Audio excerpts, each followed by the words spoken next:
What's going on, everybody? How you guys doing? Come on in here and let's get this started. Thank you guys so much for tuning in. Um, I know it was a bit late, but I wanted to make sure I had everything prepared for this live. So I appreciate you guys so much for your support. Thank you guys so much for tuning in.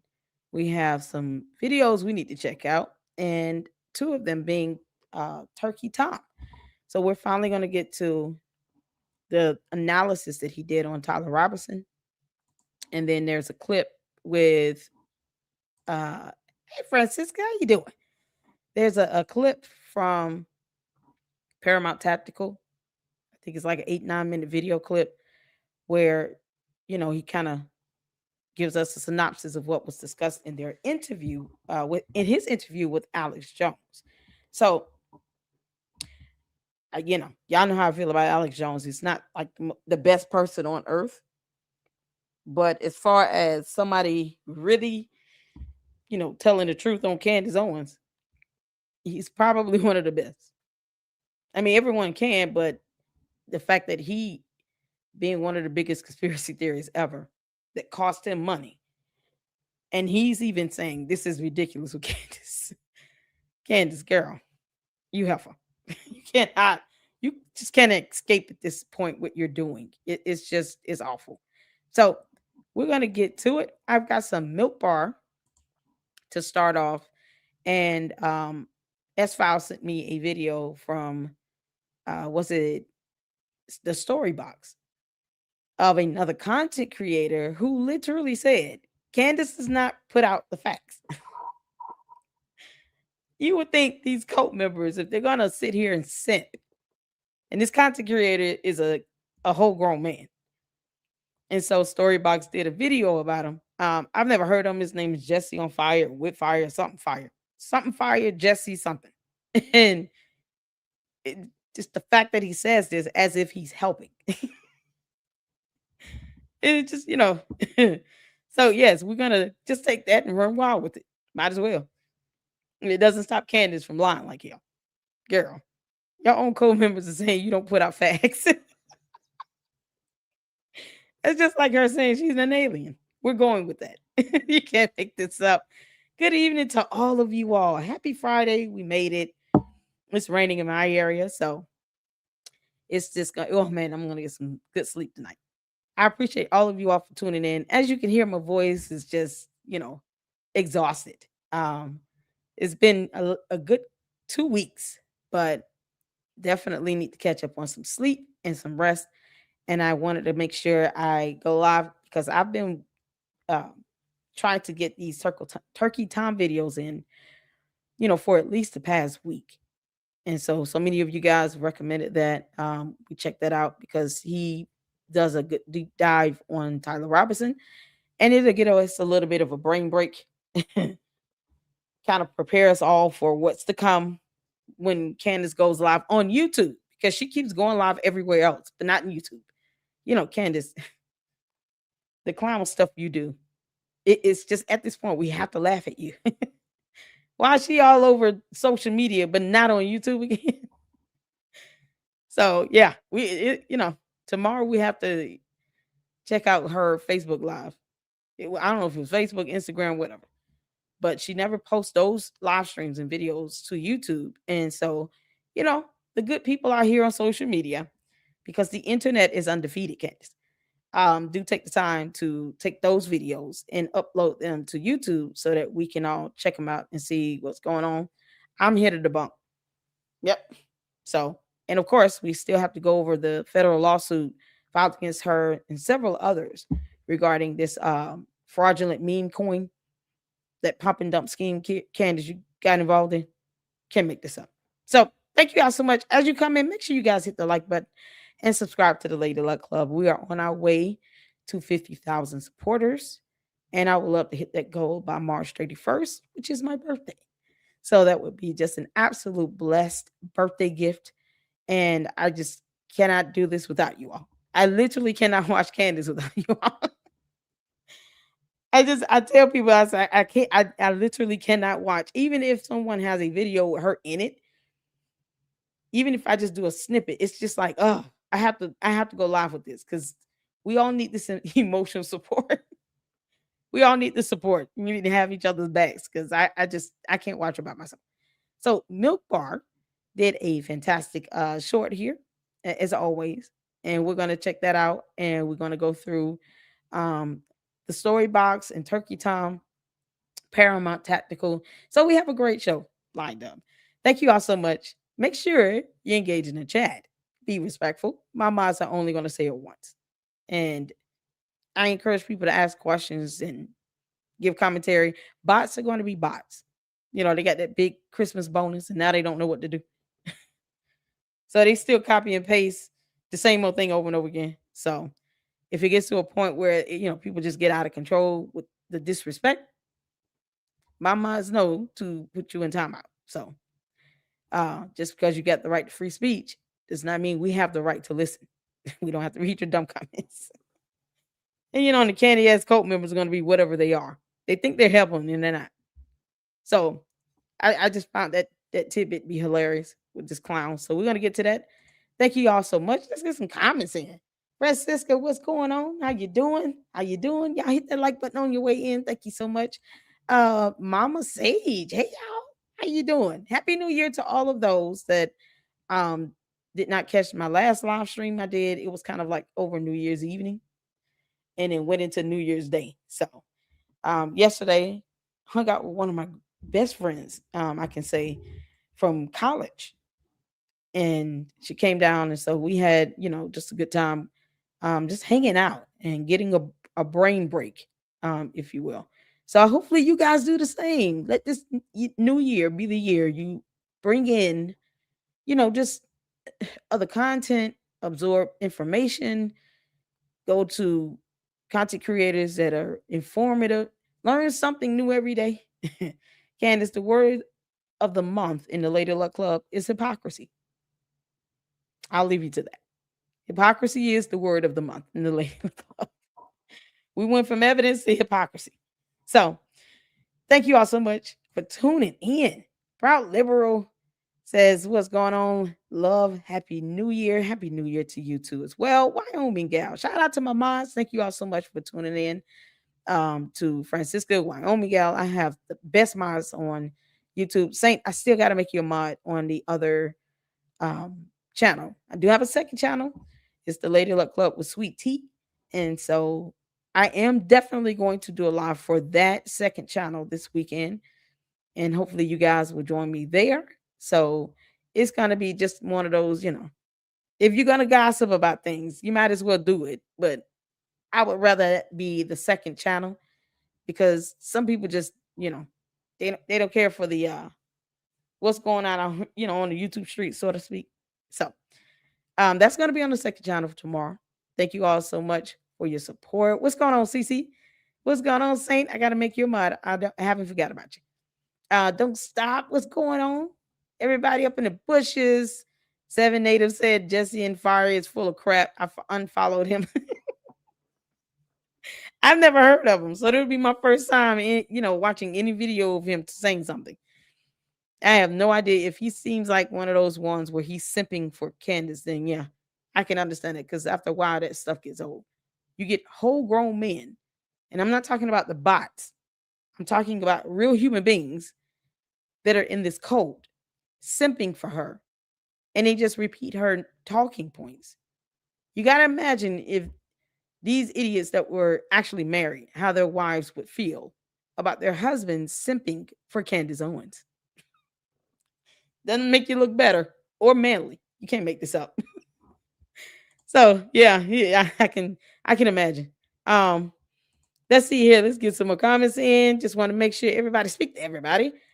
Good to see you all. Good to see you guys. Hopefully we're gonna do some great things in 2026, and hopefully you guys are able to enjoy the content that's going to be coming out of here even the more. And of course, it's a diversity of content here. So check out the other videos and content on the playlist on the channel because I don't expect a bot to scam my page. But they love telling me I'm only doing Candace Owens when I have other content on my channel. What's going on, Tavares? Tavares said because here because of reasons. And we're going to be doing Umar tomorrow because he went on Art of Dialogue and did an interview there. So we're going to check that out tomorrow. Want to give a shout out to Lennon Honor for having me on his platform on New Year's Eve. He did a great show. Marianne Norient was on the platform. He had Information Man show, and he had a couple others, and it was just awesome. It was an honor to be on Lennon Honors live stream. So make sure you guys go check that out. I am going to clip my portion into the LLC, and I'm going to do that tomorrow. It's just been a bit busy for me. So where is her alibi? Exactly. By the way, I love your content. So glad I found your channel. I love your sarcasm too. Thank you. That warms my heart. I appreciate that. And shout out to Paramount Tactical, who gave me a shout out on Twitter X. Man, you can't make this up. So many of you all came and just supported, and I just cannot say thank you enough. I appreciate that. Let's see. That would be a blessing. It would be. I just let's get to 50,000 supporters. Share the content. Make sure you guys. I don't care if you post it on Facebook, Instagram, all the other TikTok, all the other platforms. Feel free to share the content, and we're gonna get some great information out to you guys this year, and it's going to be awesome. So I'm excited. I hope you all are as well. Let's see here. I only tolerate Candace for you, LLC. I know. I tolerate Candace for you all. At the very least, we all have each other's backs. Oh my goodness. People are gonna need to go to, anonymous sessions that just kind of get off the irritation of it all. But she's doing this on purpose. I told you all last time. Bad attention is still attention for her. So either way, we're gonna get to it. You guys ready? What's going on, MB? How you doing? Happy New Year. I know I can't watch it myself either. Candace is still crashing out. If anybody has her Facebook or Instagram, was it Facebook or Instagram? I know both sides covered the most recent live she did. And I don't have Facebook, so I would not be able to just go over there and watch the full video. We have Instagram in the Yellow Sea as well as Twitter X, but I don't have Facebook. And to be honest, I'm never getting it. It's just too much going on. And they don't care about, leaks and information getting out. Like, people just want to give commentary. So I'm never going to get Facebook. He can hang that. Mark Zuckerberg is rich as hell. He don't need my support at all. I'm just one person. Just one person. She's going to keep crashing out, by the way, because she knows that this stuff is coming to an end. Paramount Tactical just had a live that had a couple of folks that are experts on the bots and broke down the bots on Candace lives. They call them sock puppets.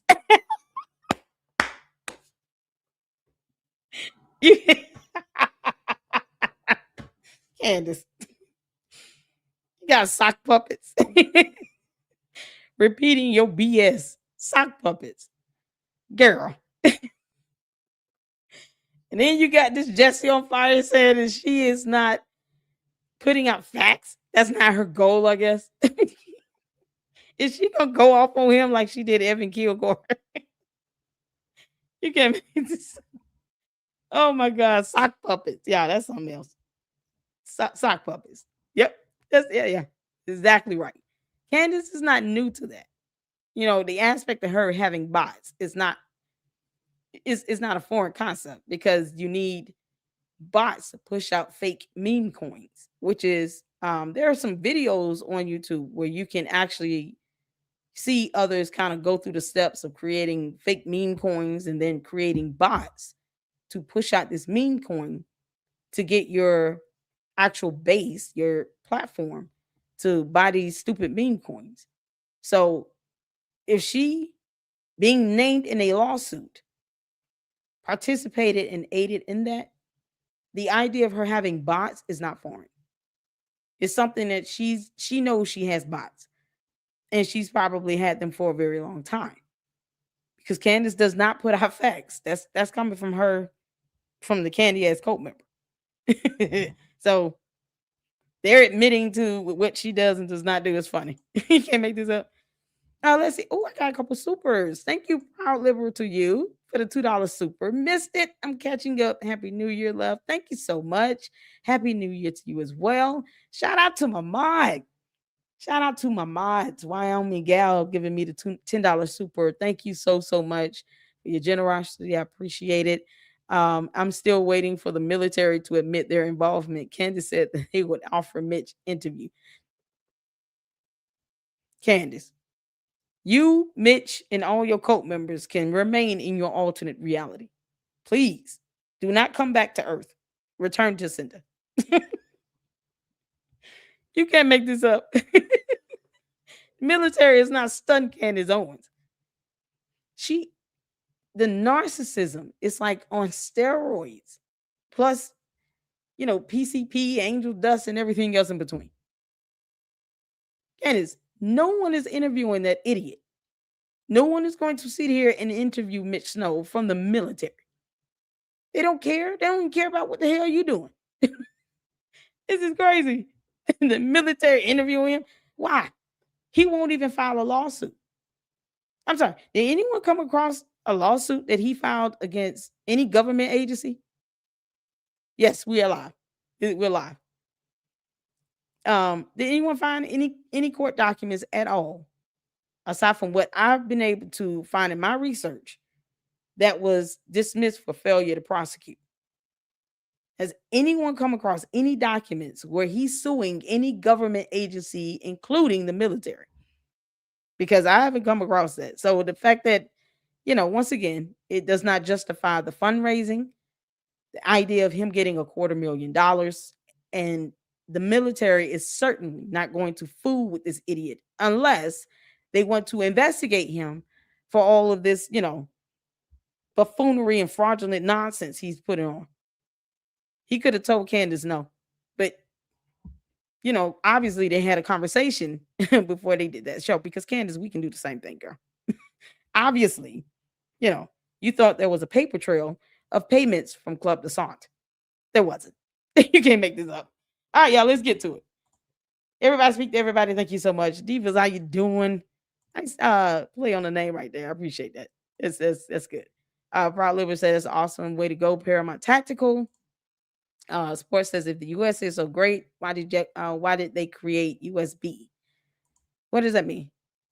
If the USA is so great, why did they create who? Who is they? Listen, we don't speak code, okay? Can you the pronouns is just ridiculous. Who is they? Why did they create USB? What's USB? You can't make this up. Y'all hit that like button. Thank you so much. He says, still talking about Candace, the good coordinated attack. You're getting paid. You sold your soul for cheap dollars. My soul is anchored with Jesus, with the Lord. That's where my soul is anchored. Don't blaspheme in my chat. Candace is not God. She's a mere mortal who presents zero facts, according to her cult member. Yep. I don't even know what money they think I'm getting paid, because I'm waiting on them to actually get Benjamin Netanyahu to send me $7,000. Where is my check? BB Netanyahu. Where's is it going to be a cashier's check? How exactly am I getting this money again? Because I'm curious. I just feel like I should be invoicing Israel right now, because the bot said so. So stupid. If you guys look at my videos and you add up, we get like 10 cents per 1,000 views, right? And then whatever we accrue between the AdSense revenue, the supers, YouTube takes about 30 to 40% off the top. So if you send like a $20 super, YouTube is taking it at least 30% from that. So what ends up being given to me is more like 3%. Yeah, around $18, $17, $18. And it could be as much as 40%. So what exactly am I, like, what dollars am I earning? And my soul, listen, my soul is of none of your concern. As for me and my house, we serve the Lord. That's where my soul is anchored to. Jesus. Candace is not that. I owe her nothing. I don't know when, Candace is going to realize that. No one owes you anything. You're entitled to nothing. But then when people hit her with a lawsuit, then what? You can't make this up. Yeah, so I'm going to keep talking about it because you don't run nothing here. Nothing at all. Not even a little bit. Hey, they trip me out. They come in here and they actually watch the video. Please leave a comment that's not copy and paste. Be creative. You can't make this up. Candace Anonymous is on the way. Oh my goodness. Oh, let's see here. All right, y'all. Let's go. Shout out to Milk Bar TV for this video. I think he just posted it up a day ago. So make sure you guys go check it out. Let me drop the video link in the chat. And then if I can get one of the mods to please put the YouTube channel link in the chat so you guys can go and support Milk Bar TV. He does a fantastic job and we are here for it. So let's get to it. The people that are getting paid all the money are the ones that's simping for Candace Owens. They act like they don't know how to read numbers. That's what happens when you have bots, Candace. They don't scan words or numbers. It's just a copy and paste. So they want to, they can look at the views on my videos. 10 cents per 1,000 views. And let's just go for the high end of YouTube taking 40% off of the top. Let me know when my $7,000 is coming. All right, y'all, let's get to it. Put a 1 in the chat when you can see it here. Thank you all so much for tuning in. Hit the like button. All right, let's go. Hey, all you have to do is say straightforward, I was not there. I was not in Contest County on this date at this time. This is not complicated. But when this comes up on someone's huge following, you answer it. You just do, okay? No, you don't. Candace runs nothing. She does not own YouTube. She does not own the internet. You don't have to do anything. That's it. Can you imagine Candace saying this to a judge in a court of law? Well, Your Honor, because I have 5.67 million subs and I'm doing this for views, clicks, likes, and money. I just figured, if you get to the point where you have over 5 million subs, that you just pretty much need to give me an alibi. Because, I think I'm hot shit. For some reason, everyone owes me something. And once you hit 5 million, they're obligated to tell you things. You know what that judge would do? Counselor, can you please advise your client to shut up? One more outburst, and I'm going to hold her in direct criminal contempt of court. Like, that's exactly how that conversation is going to go. And when I tell you all, her attorneys do not want to put her on the stand. They do not want Candace to be cross-examined. She cannot tell the truth to save her life. And they're not going to go with this whole word salad, wordplay, twisting up minor things. They're not going to go for that in court. So what you see in court is going to give you a true synopsis of Candace and her behavior. She knows that she's lying. She will not be able to go to court and act like a fool like she does all over social media. And none of the bots and the cult members are going to be able to force any judge or any party or any juror of believing anything. That's it. If she gets sued, there's nothing that you can do about it but cry and whine and simp. So she's got it coming. Brian Harpool definitely should sue her. Everybody else has been doxxed and harassed and bullied. Sue her ass. She can't have power. Obviously, she thinks money is the, end all be all. Go hit her in the pockets. You can't make this up. The idiot sitting here saying you have to do is say straightforward, I was not there. I was not in Contest County on this date at this time. This is not complicated. But when this comes up on someone's huge following, You answer it. You just do, okay? If you have an No. easy alibi, you just freaking do. I'm so sick of this pretending like, well, I don't have to answer all this crap. Right. No, It is actually, stupid. you do, okay? No, you don't. Sorry. No, you don't. And every judge in a court of law, Candace, would agree. They don't owe you shit.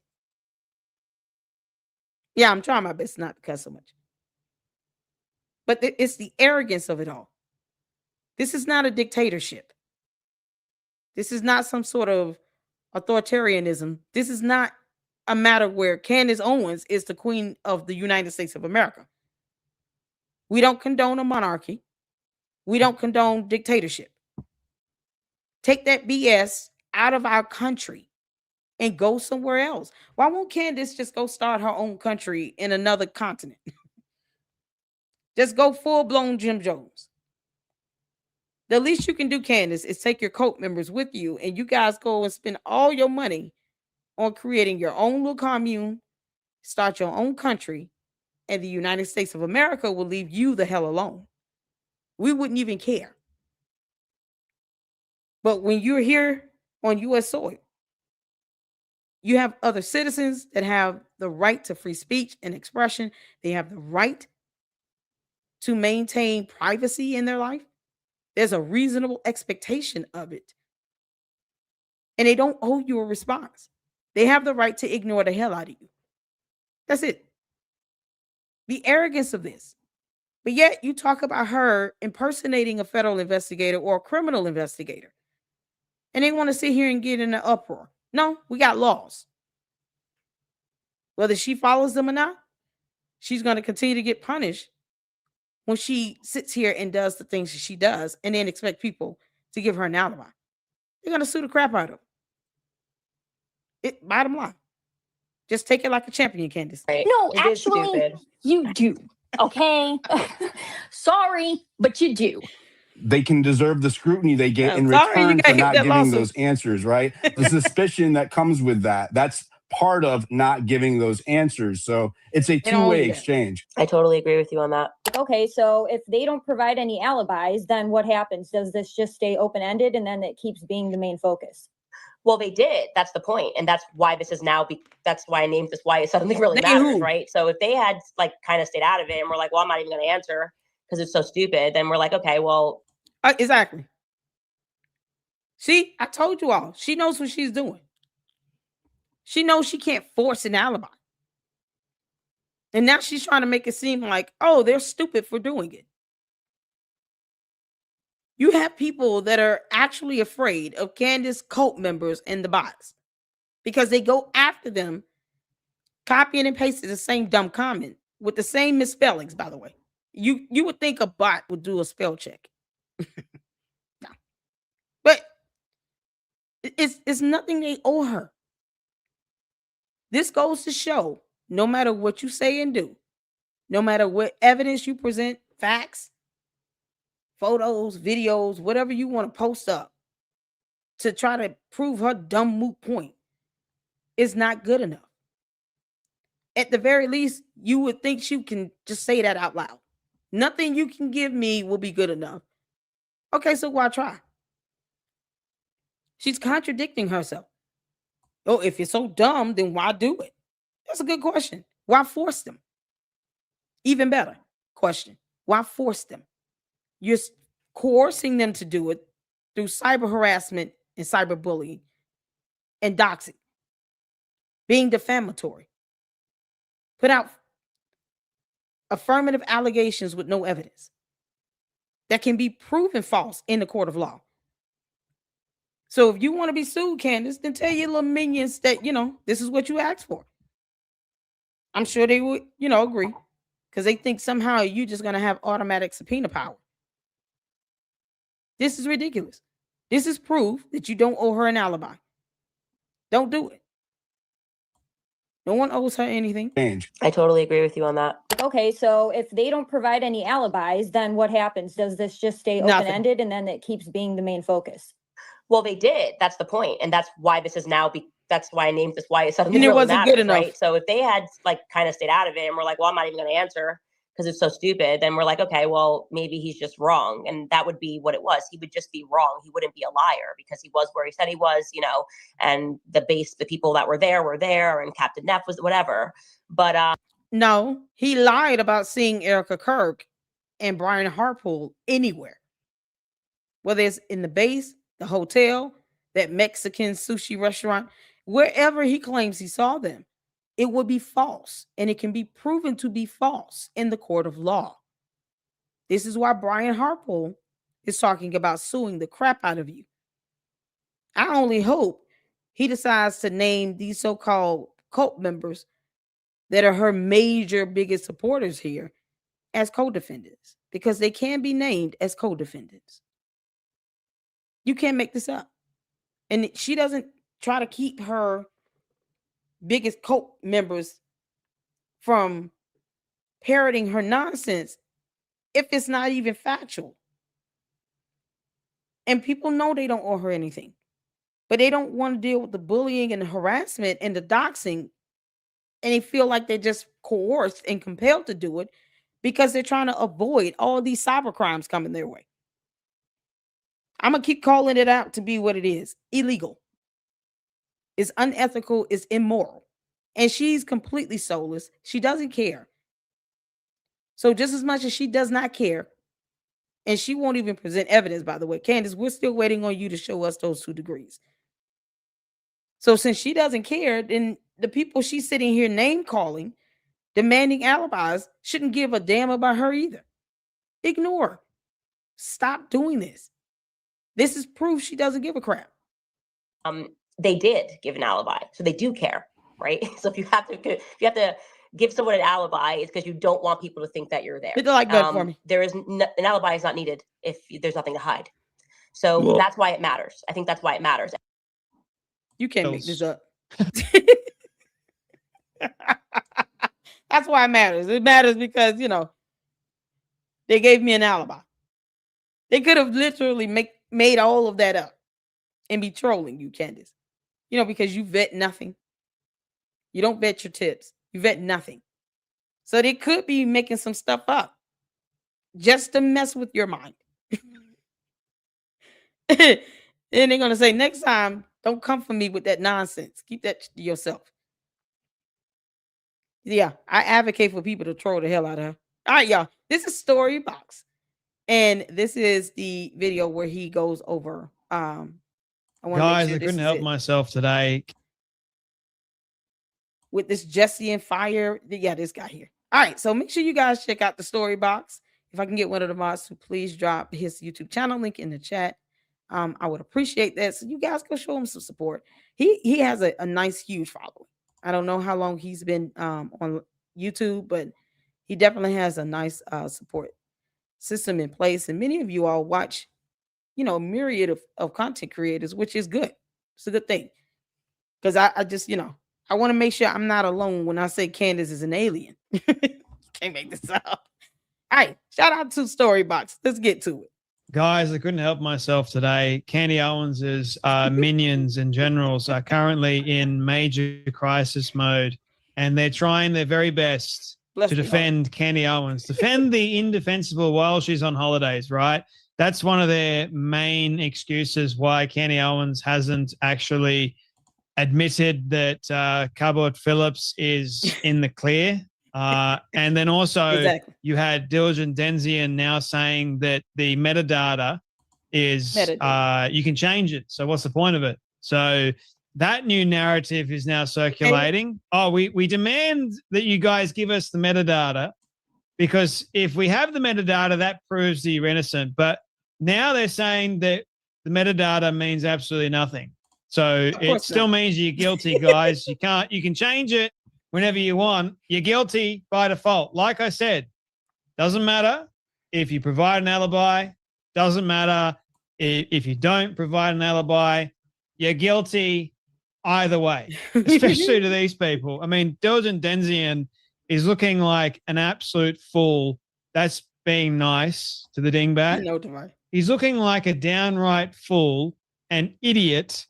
The more and more he dives into the small, minute thing, that just shows me you're being paid to do this. Because what person in their right mind, spoiler alert, he's not in his right mind, hence why he's probably being paid goodness knows how much to do the things that he's doing. But he doesn't realize that what he's doing is not only a farce, but it's quite harmful to an innocent person. Oh, it's easy for you to go online and to create a false narrative and a false story and say, well, the metadata is useless now. Metadata can be changed. It's wrong. Then you use the metadata to accuse them of being in the wrong too. Like the confusion, they're just trying to make sure that you guys can't keep up. I mean, hell, I struggle sometimes to keep up. And when let me tell y'all something right now. I don't really try. I just go on, what's coming up and what she puts out there and clown the hell out of her. That's it. Yeah, because there's no, as far as normal, same-minded individuals with a brain that have the ability to read, think for themselves, and actually think logically, would ever think to support Candace right now. No. The only audience she can have are a bunch of cult members, grown men simping for her, and a bunch of dumb bots that still refuse to spell check. They're in the chat now. Y'all, Jesus loves the trolls as well. I said on a X post, which is going relatively nuts at the moment, that most people that defend Kenny Owens have a very, very low IQ. And obviously the ones that have a very, very low IQ did not like that at all. They were not happy that they were told, because they defend Kenny Owens, that they have a low IQ. One person even said that I have an IQ over 100 and I defend Kenny Owens, and then proceeded to act like they had an IQ of 60 because of something they said that didn't make any sense at all. So, it was to do with how Kenny Owens is currently on holiday, and that is her excuse of why she can't bring Cardboard Phillips into the clear. Yeah, but she's been posting on X, and she started this entire mess while she was on holiday. Yeah, You really do have an IQ above 100. On an alternate universe. I mean, I know that there are 4 types of intelligence, right? But seriously, the reason why I said IQ is because your brain, like for working out problem-solving stuff, that's IQ. And you can't even work out a simple problem of Candy started this while she was on holiday. She may still be on holiday, but she can still fix it even though she's still on holiday. She got time. She just doesn't want to. She's going to ignore it. So she's more than happy to accuse an innocent person while on holiday, I might add, of being or insinuating that he is connected to the Fort Ashoka, which is also connected to the Charlie Kirk assassination, the whole thing. Yeah, it's a big thing. She doesn't have to actually say it. She can insinuate it. But obviously people are just like, oh, she's got to actually say it. But even if she does say it, we've proved it many, many times over that if she does say it, you still don't get it. You still just like, oh, no, she didn't say that. What? No. That's what I mean. It doesn't matter if we prove it. The more stuff that we prove, you idiots, the defender, you're lost. You're really lost. Candace, what's your evidence of those 2 degrees again? Because, you want to be the smartest person in the room. You're just not smart enough to be the smartest person in the room. You don't have the intellect or literacy level to be able to proclaim to be the smartest person in the room. You can't make this up. He is going in on Candace. This is something else. To the light. It's much more freeing. Seriously, that's why I always say man. you guys are in a cult. Then I see this dingbat, Jesse Yeah, I've on been sitting there Fire, for 2 months. who released a video about 14 minutes long, Project Constitution, that dingbat too, who said that it was okay to make a mistake in an investigation. Here's the thing, though, you dingbat. You're What? not investigating nothing. Thank you. Your investigation is fake. You're Thank not you. a criminal investigator. You're an internet.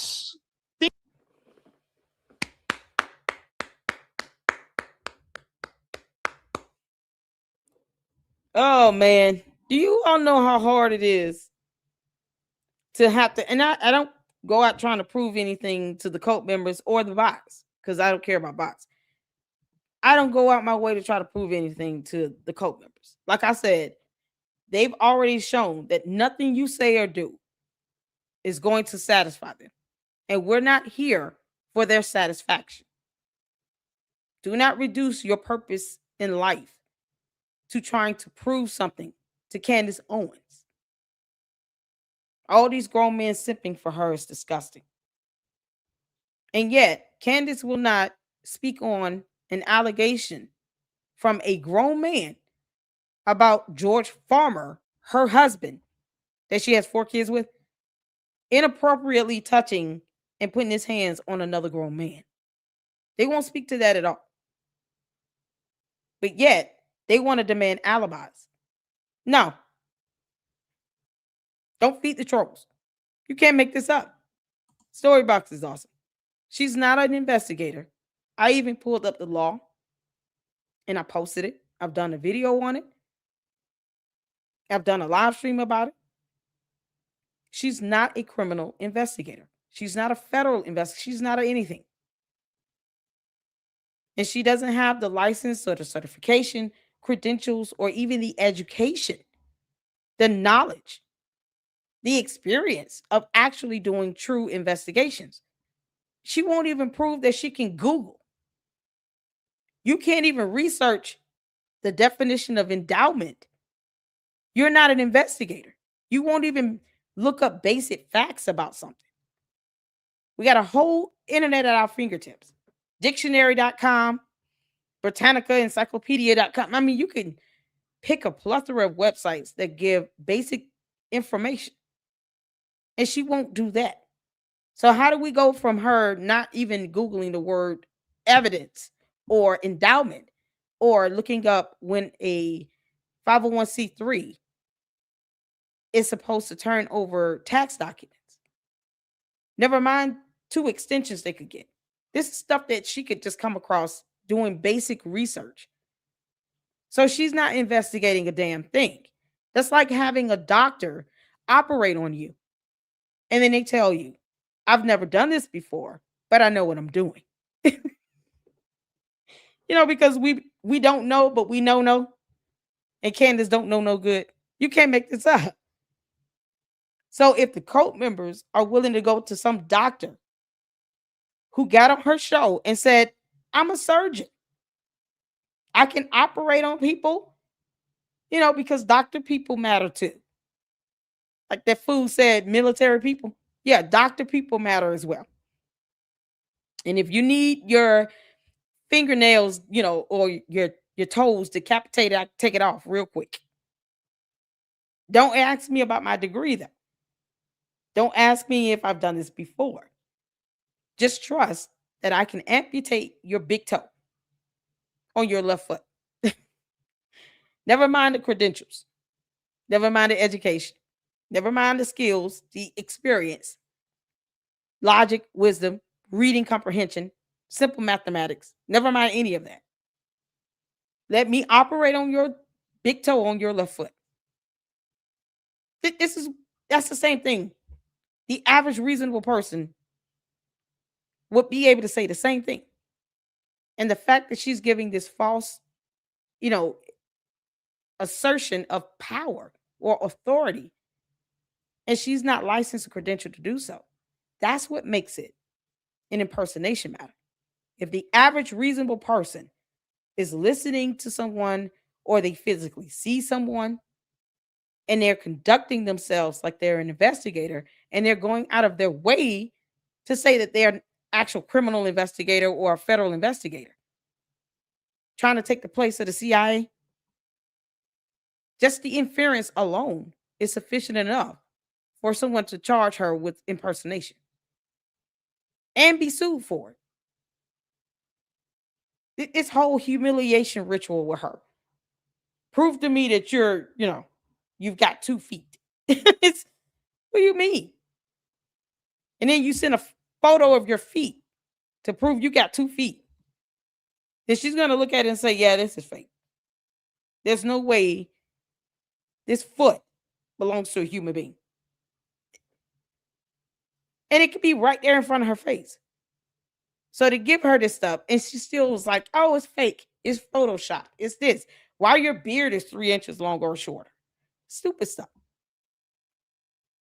So if anyone sues Candace because they were doxxed or they felt coerced to give up information they were not required to do, and it has caused harm and damage, they can sue the hell out of her under that federal statute. Under that federal code, they can sue her. Make sure you name her home team as co-defendants and these so-called heavy hitters on social media simping for her and pushing her dumb crap. Hell, get all the bots. Why stop there? You can't make this up. She's not an investigator. Yes, you need some education to do criminal investigations. You need to at least have a 2-year degree in criminal justice. If you're going to be a detective somewhere, that educational component is required. You can't claim to be law enforcement unless you are commissioned and you have a badge and it can be verified. You can't just walk around saying that. That is how you end up getting charged with impersonation. So she wants to continue on with that. She shouldn't get mad when she gets sued. That's a federal lawsuit, by the way. That you're probably some fat Crazy bastard in his basement. That's what I imagine. These people, no brains, haven't been outside, haven't seen any sun in goodness knows how long. That's how I imagine these people.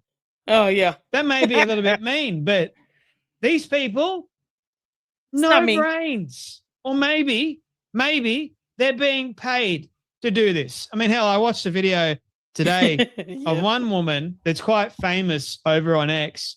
She admitted to making these posts about the Palestinian conflict because she gets paid to do it. Lots of money. And she loves seeing like over 400,000 comments and the reshares and the fighting going on. That's psychotic. So is these people.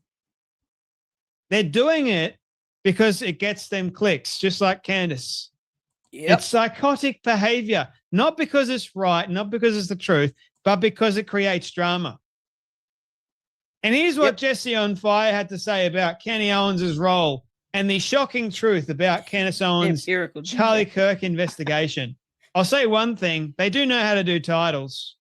Have a watch. People who are attacking Candace fundamentally do not understand what her role in this entire thing is. She is the magnetic center of an open source. First thing he said wrong was attack. It's the weaponization of these terms that are baffling to me. Oh, you're hating. You're attacking. Why are you using this terminology? People have the right to disagree and give criticism. Once again, you don't like our U.S. laws and the protections that we're all afforded to include free speech and free expression, freedom of the press, to be able to disseminate facts and information to the public that they have the right to know, that they're interested in knowing. People want her to be debunked. I want her to be debunked.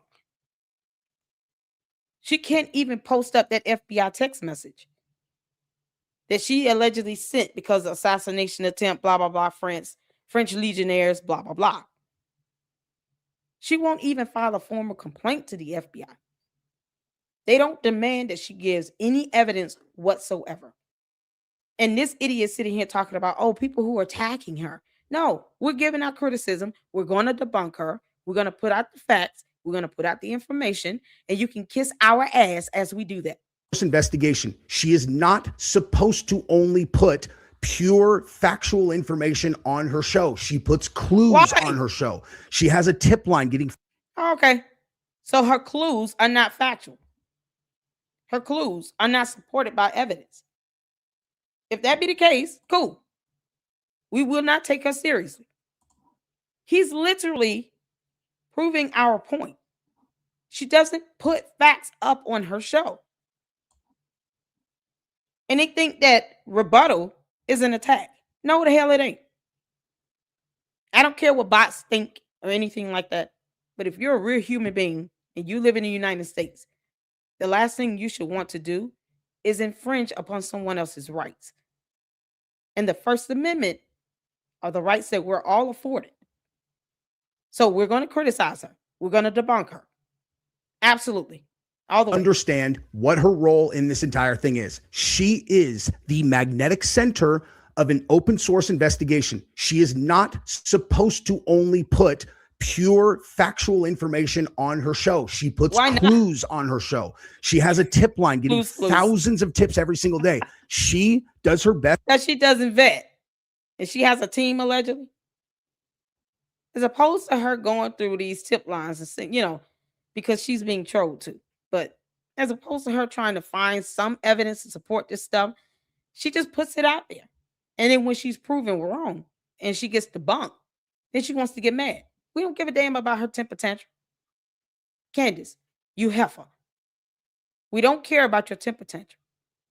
We don't care how you feel. You do not get to infringe upon the rights of others. If you don't like our laws in the U.S., take your ass up out of here. Can't make this up.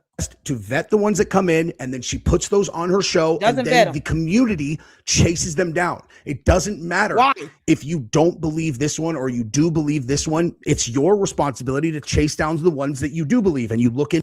No, it's our responsibility to debunk and call her out when there's no evidence to support any of that crap that she says. Period. She's just destroying the aspect of journalism, Charlie Kirk, his legacy, his family, all of that. Single-handedly destroying all this stuff. And this idiot is talking about is our responsibility to do something? No. It's my responsibility to keep working, take care of my kids, pay bills.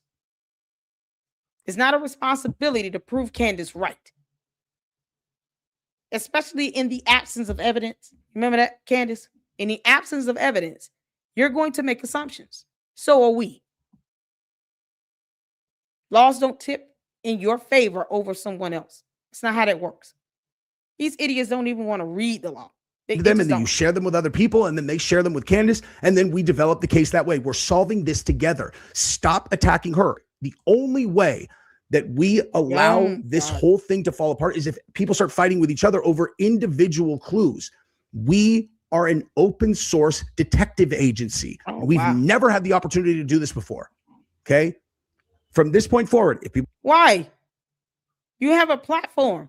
So you mean to tell me you could not go out and fact check somebody and get evidence and documentation if you believe some tip or clues, because Blue's Clues. Candace has got Blue's Clues going out on her channel.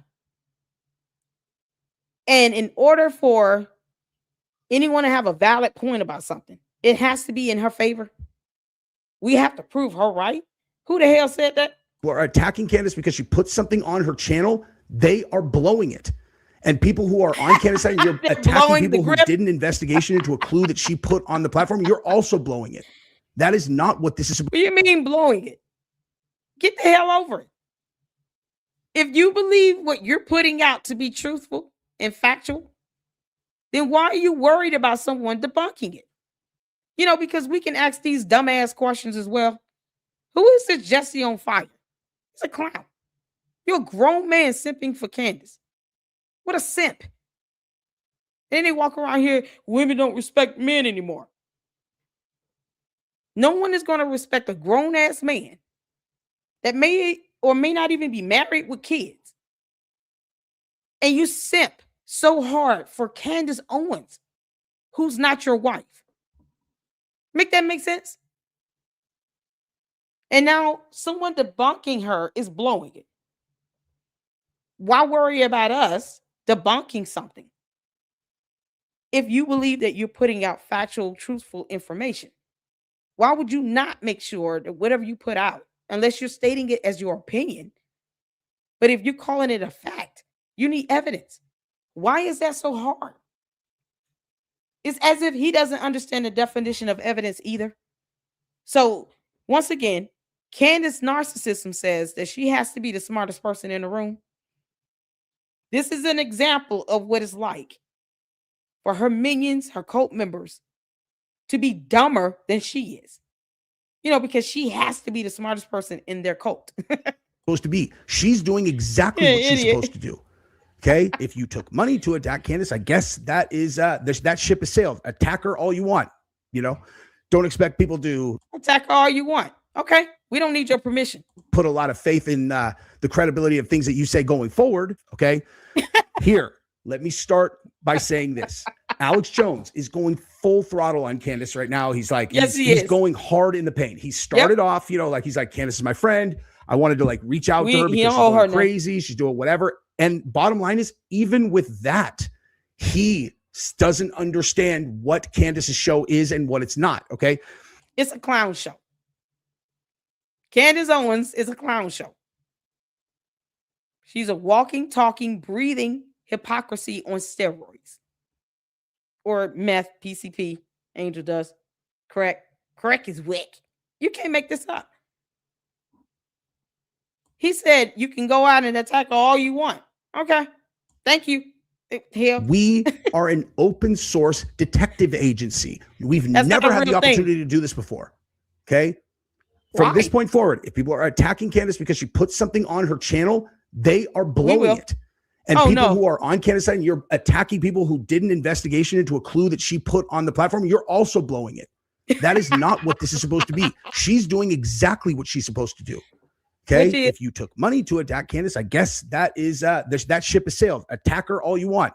You know, don't expect people to put a lot of faith in. I'm still waiting on that $7,000 check. Until then, it's mighty funny. I do what I do for free. Or 10 cents per 1,000 views, whatever YouTube pays. You can't make this up. I wouldn't even be working a regular job if I got paid $7,000 a month. You don't even have to get paid to attack Candace. No one's attacking her. You can debunk her for free because free speech, freedom of the press. We can do this for free. The credibility of things that you say going forward. Okay. Here, let me start by saying not fundamental. Alex Jones is going full throttle on Candace right now. He's like, he's going hard in the paint. He started off, you know, like he's like, Candace is my friend.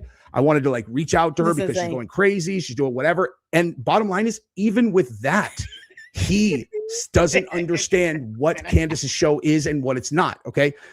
Like I said yesterday in my he knows exactly what her show is. It's a gossip column. Candace is nothing more than a dumb blogger who still refuses to read. Once again, why didn't she just come out and tell her people, her cult, that she filed the motion to dismiss in the Macron lawsuit? Y'all see how she never fully just said that. I wanted my attorneys to file a motion to dismiss. Then it's not legally mandated. It's not legally required. I want to see if I can get this dismissed first. She can't even admit that. And yet she wants people to sue her. She wants a subpoena power. Wouldn't filing a motion to dismiss the case be combative to that? How does that get you closer to the discovery phase if you want to file a motion to dismiss? It's so hypocritical, it's not even funny. But her cult members see nothing wrong with that. She lies to them, And they're like, yeah, we still believe it anyway. Stupidity on steroids. And they want to bring everybody else into this dumbass cult. In my video that I did about the TPUSA financials that Wilson Finance did, I called this the first ever open source investigation. Okay. And I meant exactly that. Okay. What this is, we never have had the opportunity to get the collective internet, all of the mommy sleuths, all of the men who are well, I mean, the stupidity of it all. Freedom of speech is one thing, but laughing at other people's ugliness. No, that's not how that works. Laughing, clapping. Sometimes I run around. I get to do what I want. What you do have the right to do is not watch. I'm not forcing anybody to watch me. But this is the stupidity of it all. Who told you that the First Amendment does not cover criticism, even comedy or comedic commentary? Who told you that? What demon in hell told you that the First Amendment does not cover laughing at somebody? What law is that? I want to see the law where it says that you shall not laugh at someone that is making an utter fool of themselves. Can somebody find that law for me? Apparently, I've missed that part of the First Amendment. Because reasons. Where it says, I have freedom of speech and expression. Laughter being a form of expression. And there's case law, Supreme Court rulings, cases that are precedent that supports that. But for some reason, once again, stupidity on steroids. The bots are not even scanning information online. It's just copying and pasting dumb stuff. What law says I can't laugh at Candace Owens? I want to see the law. Where's the law? That don't work on me. Send me the law where it says I cannot laugh at Candace Owens. Candace, I'm going to laugh the hell out of you until kingdom come. I'm going to keep laughing at you from now until whenever I feel like being done. Until then, laugh away, people. Laugh interested away. in the gun stuff, interested in the 30-06 stuff, interested in the lies that this person told, this person told. People looking into this string. They pull on this string. They pull on this thing. They pull on this string. They pull on this string. Okay. And all of us collectively, we figure out what's real and what's not. Okay. So when Candace says something on her show or puts someone on her show. This guy, Jesse you can't on make fire, this up. saying it like we all need to hear this. Candace's role is to share all of the tips to the community that the mummy sleuths of the internet have discovered, even though they're probably not right at all. It doesn't matter if any of them are the truth. Her job or her responsibility is to put out all these lies and insinuations and accusations so that the community can make up their own mind and their own judgment. And that's how an investigation is done, guys. That's how an criminal investigation is done. It doesn't matter if it hurts anyone at all. Absolutely not. Doesn't matter if it does damage to a person's reputation and integrity while they're at it. That's actually an innocent person. No. Her job, guys, in this entire investigation madness is to bring the community involved in trying to find out who killed Charlie Kirk.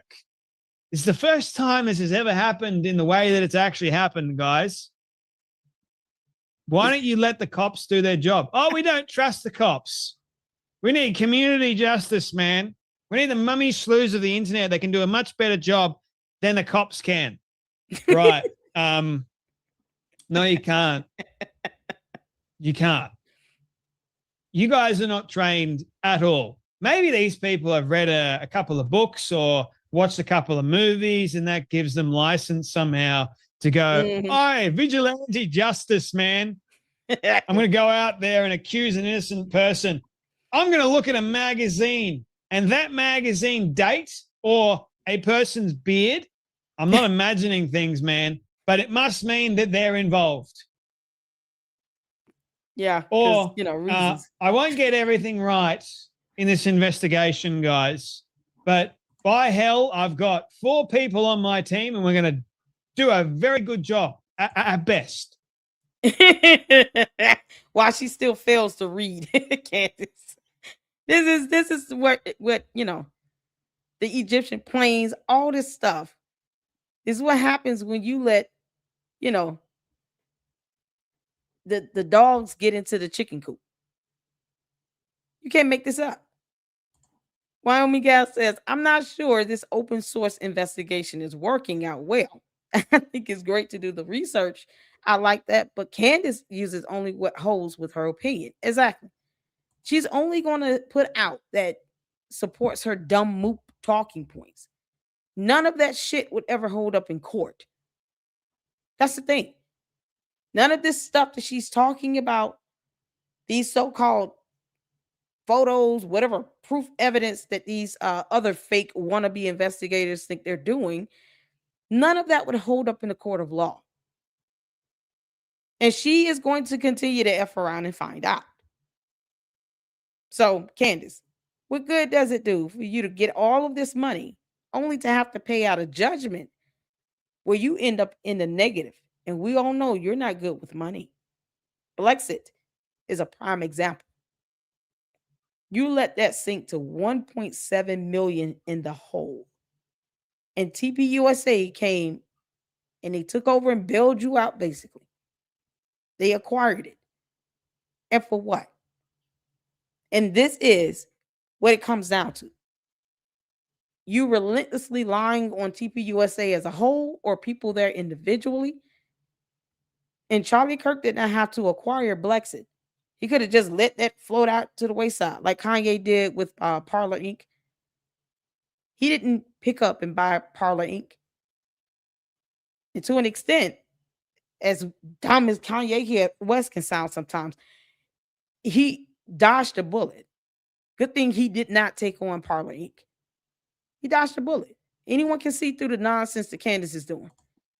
Eric, what's going on? She's just running a scam, acting like she's a journalist. Exactly.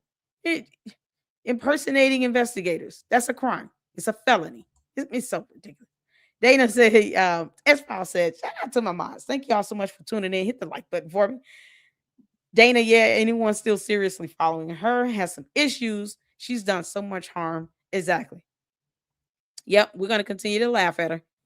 Because the bots hate that. So we're going to do exactly what they hate. They think they get to control things. No, you have no power here. We're going to keep laughing at it. Hell yeah. Candace Owens will never even know who you are. She doesn't have to. You know what's so funny? She's the same person that stole my quip. Candace, you're bad at this. So before you think she's not watching me, I'm going to dare you on that. Is it funny? Either way, I don't care. It doesn't stop me from doing this. I'm going to do it. You can make this up.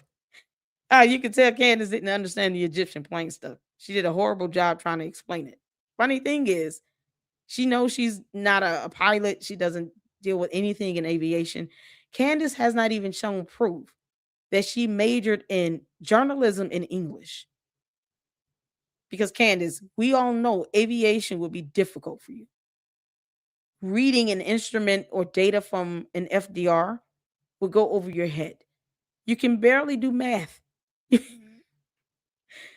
this is so crazy. It's crazy. Not today. I know that's right, Francisca. I know that's right. It gets out of hand, boot their ass. we have the right to not read your dumb comments to the bots and the cults. Can't make this up. And all of us sicko fans are trying to defend and cover it up and say, well, it's not her job to provide the truth at all. Absolutely not. Man, I'm a one-man band. I do this myself. No one else does it for me. I do the research myself. I find out what the truth is. I do it all myself. Right? Candace has 4 people. And then they're saying they want to make up all these bullcrap excuses like there's far too many tips. Hey, if that's the case, give up. Throw in the towel. No one wants you to do this. No one asked you to do it. You took it on for yourself And now you're reeling. Now you're getting to that stage at the moment where you hit the sun. And now you're crashing and burning on the way down. Yep. That's what's happening. And now you're trying to put it all behind you by saying, show's going to come next week, guys. I'm returning next week. I can't wait to break a new Fandangle story for you all. Gee whiz, Candy, I cannot wait. Because I will be right here. It's going to be very entertaining, I'm sure. We are an open source detective agency, and detective. What the hell is an open source detective agency? They really tell on themselves. That is the epitome of impersonating an investigator. You're impersonating now an agency that focuses on investigations, claiming to be some sort of investigative agency. What the hell is that? You can't make this up. An open source detective agency. They're not detectives either. Whether you call it detectives, investigators, law enforcement, you need to have education in this stuff. There's no such thing as an open source detective agency. Whoever that Jesse on Fire is a joke. He's a whole clown. Detective Inspector Go Gadget Bloody Owens and Inspector Detective Clouseau Candy Bloody Owens is on the case, ladies and gentlemen. She is the head. We've never had a community investigation or a community criminal investigation like this before. You know why that is? Probably because you're not professionals. Probably because you don't know crap at all. Yep. You don't freaking know anything. They're grifting. But yet, they want to take it upon themselves, guys, to find out what's going on. And if you say anything negative about Candy, why are you attacking her? Don't attack Candy. Yeah, we're going to say and do what we want to do with Candace. The thing is, too, that I just find to be mind-boggling is this whole, what he said here. This idiot said, we've never done an investigation like this before. First of all, you're not investigating anything. You're just parroting your cult leader's talking points. That's not investigating. Secondly, of all the topics that can be discussed, of all the things that Candace could cover, or this clown Jesse on Fire that's simping for her could cover, why are you saying you've never done any level of investigation or research for facts and evidence and documentation on a topic? Is he new to YouTube? Is this Jesse on Fire new to YouTube? To me, he comes off like he's got a good size following. Because if he's kissing Candace's ass, he definitely has thousands of views coming in. The bots will make sure of that. But they've never done an investigation. So Candace has never done any investigation or research on anything. Apparently, the death of Charlie Kirk is their so-called first time. So what the hell have they been doing on their channels this whole time? What has Jesse on Fire covered? It sounds like he's admitting he doesn't cover any content. Dana says, thank you for your condolences everywhere. And Yuck 2.0, I can't believe what's happening to New York is mind-boggling. I'm sorry, Dana. What's going on? I hope you're okay. What's going on, writer Albert Lanier? What is happening? Open source detective agency equals Wikipedia with an attitude.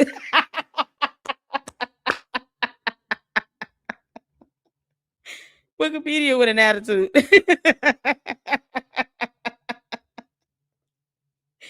You can't make this up. That's a good one. That's all she does is blog. When you start with the conclusion, you end up with the chaotic investigation. Exactly. Candace is, infamous for not presenting evidence and information while she talks about it. You already see she's not prepared because she doesn't take this seriously. She doesn't care about the investigation with the state of Utah and Tyler Robinson, who actually murdered Charlie Kirk, but she doesn't take that seriously. She's already said she doesn't care. And this guy's Jesse on Fire is saying that he's never done an investigation before. So what has he been talking about on his show? It's so crazy. He's never done an investigation. What's going on, Loyal? I forgot. I heard Jesse somewhere. Yeah, how long has he been online?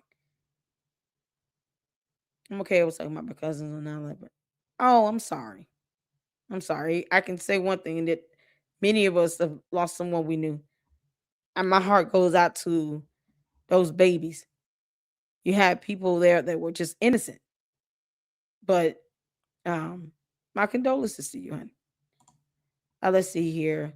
Jesse started off as an UFC React guy, then got big outside of UFC. The days after Trump's life was almost taken, he has been a rage clickbaiter ever since.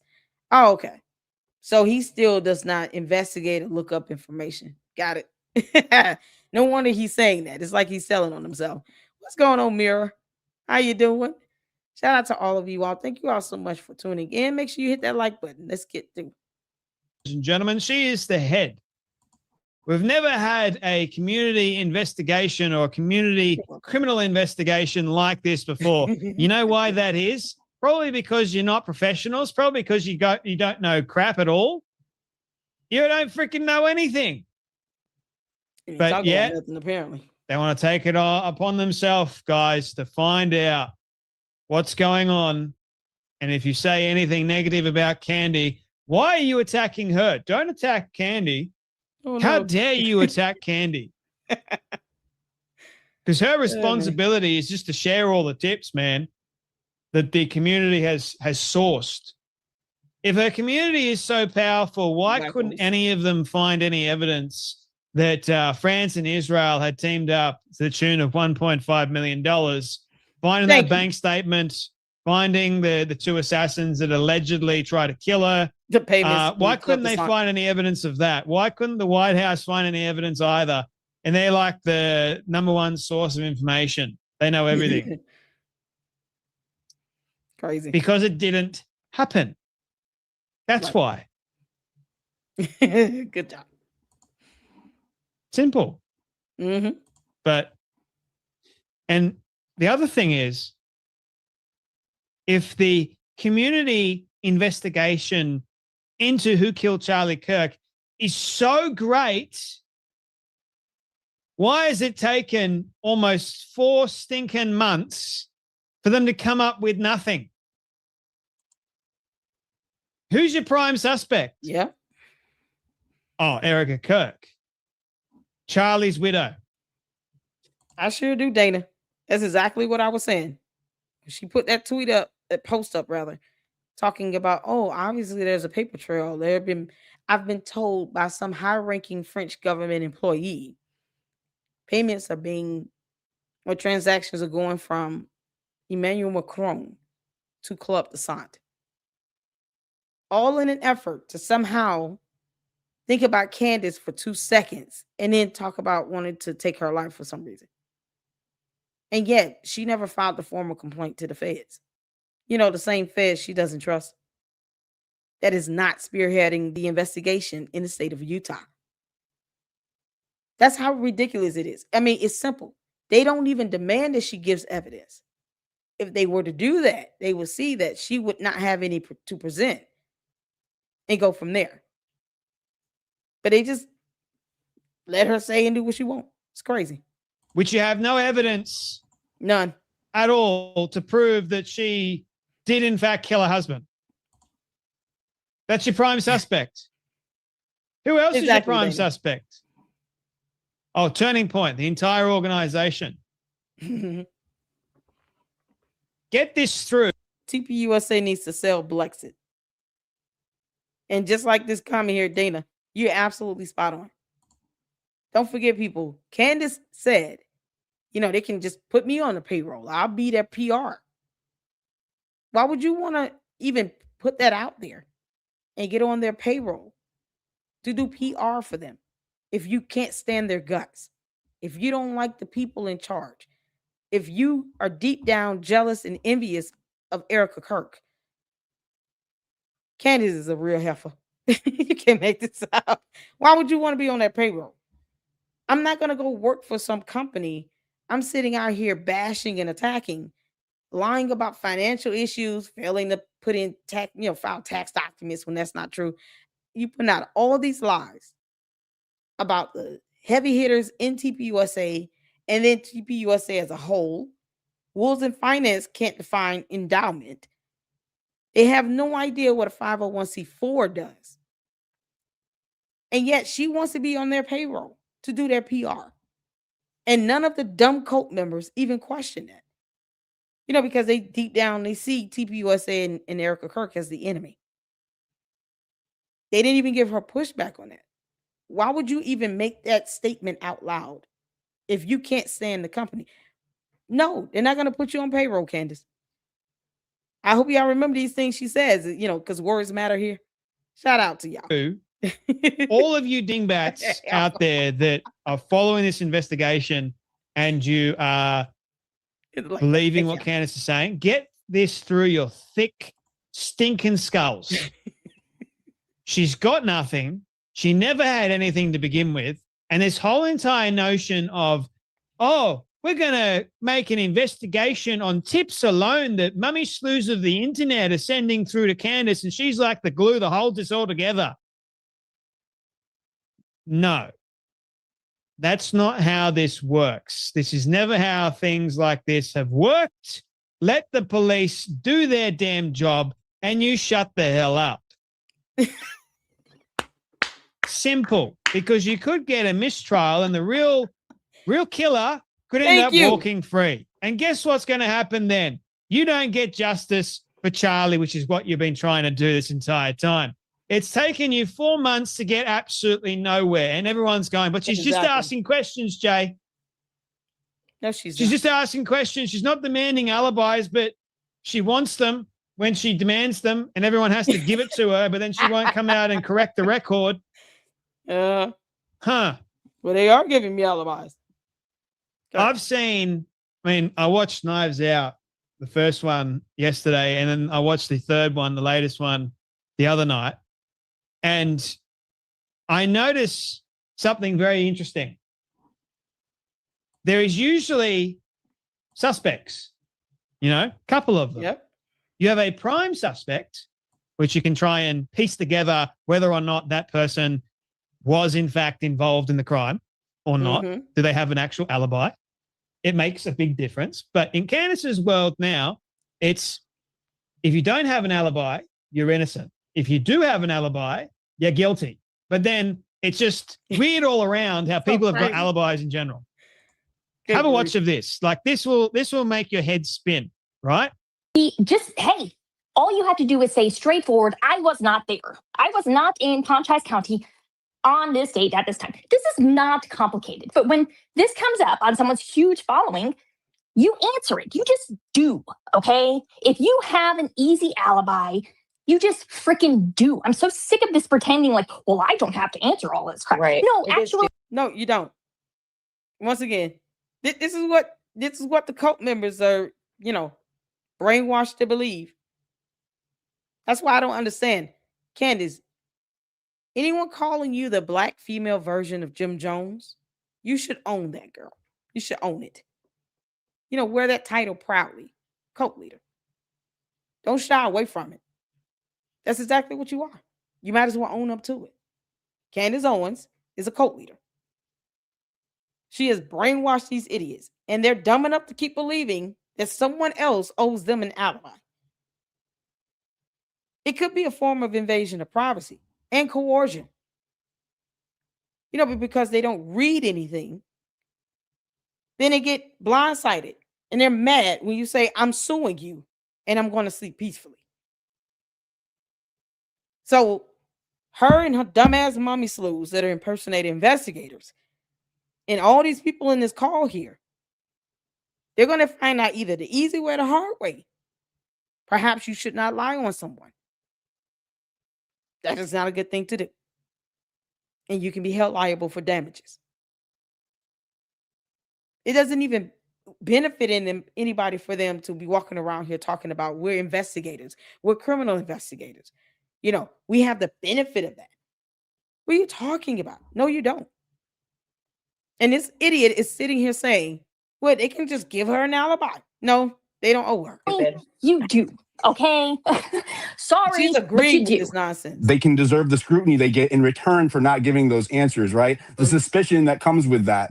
They can get the scrutiny. So you're plotting and planning to go and attack and retaliate if they don't give you an alibi. Y'all see this here? They can deserve the scrutiny they get in return for not giving an alibi. Those answers, right? Because that's retaliation. They don't owe you shit. So he's saying this, and she's agreeing to this. She didn't stop him. She did not correct him. She's not saying to her coach, please don't go out and attack people. Don't bash them for having a difference of opinion. Everybody's not going to always agree with me. But I'm not going to sit here and send people out to attack that person. That's why we let the dumb cult members and the bots in the chat. Because if I really didn't want to hear or read or even engage with them, I wouldn't. It's a privilege to be on this platform to the cult members and the bots. And I take this seriously. You have people that are actually being harmed. They're being doxxed and bullied and harassed. And you got this idiot sitting here saying, basically, they deserve whatever comes their way if they don't tell us what we want to know. But you do. They can deserve the scrutiny they get in return for not giving those answers, right? And you can deserve to get a lawsuit for thinking that you can coerce someone to giving you an alibi when you're not law enforcement. You're not a commissioned police officer. You're not an investigator of any sort. So don't get mad if you get named in a lawsuit here. You're literally saying that you're going to go out and harass people and retaliate if they don't tell you what you want to know.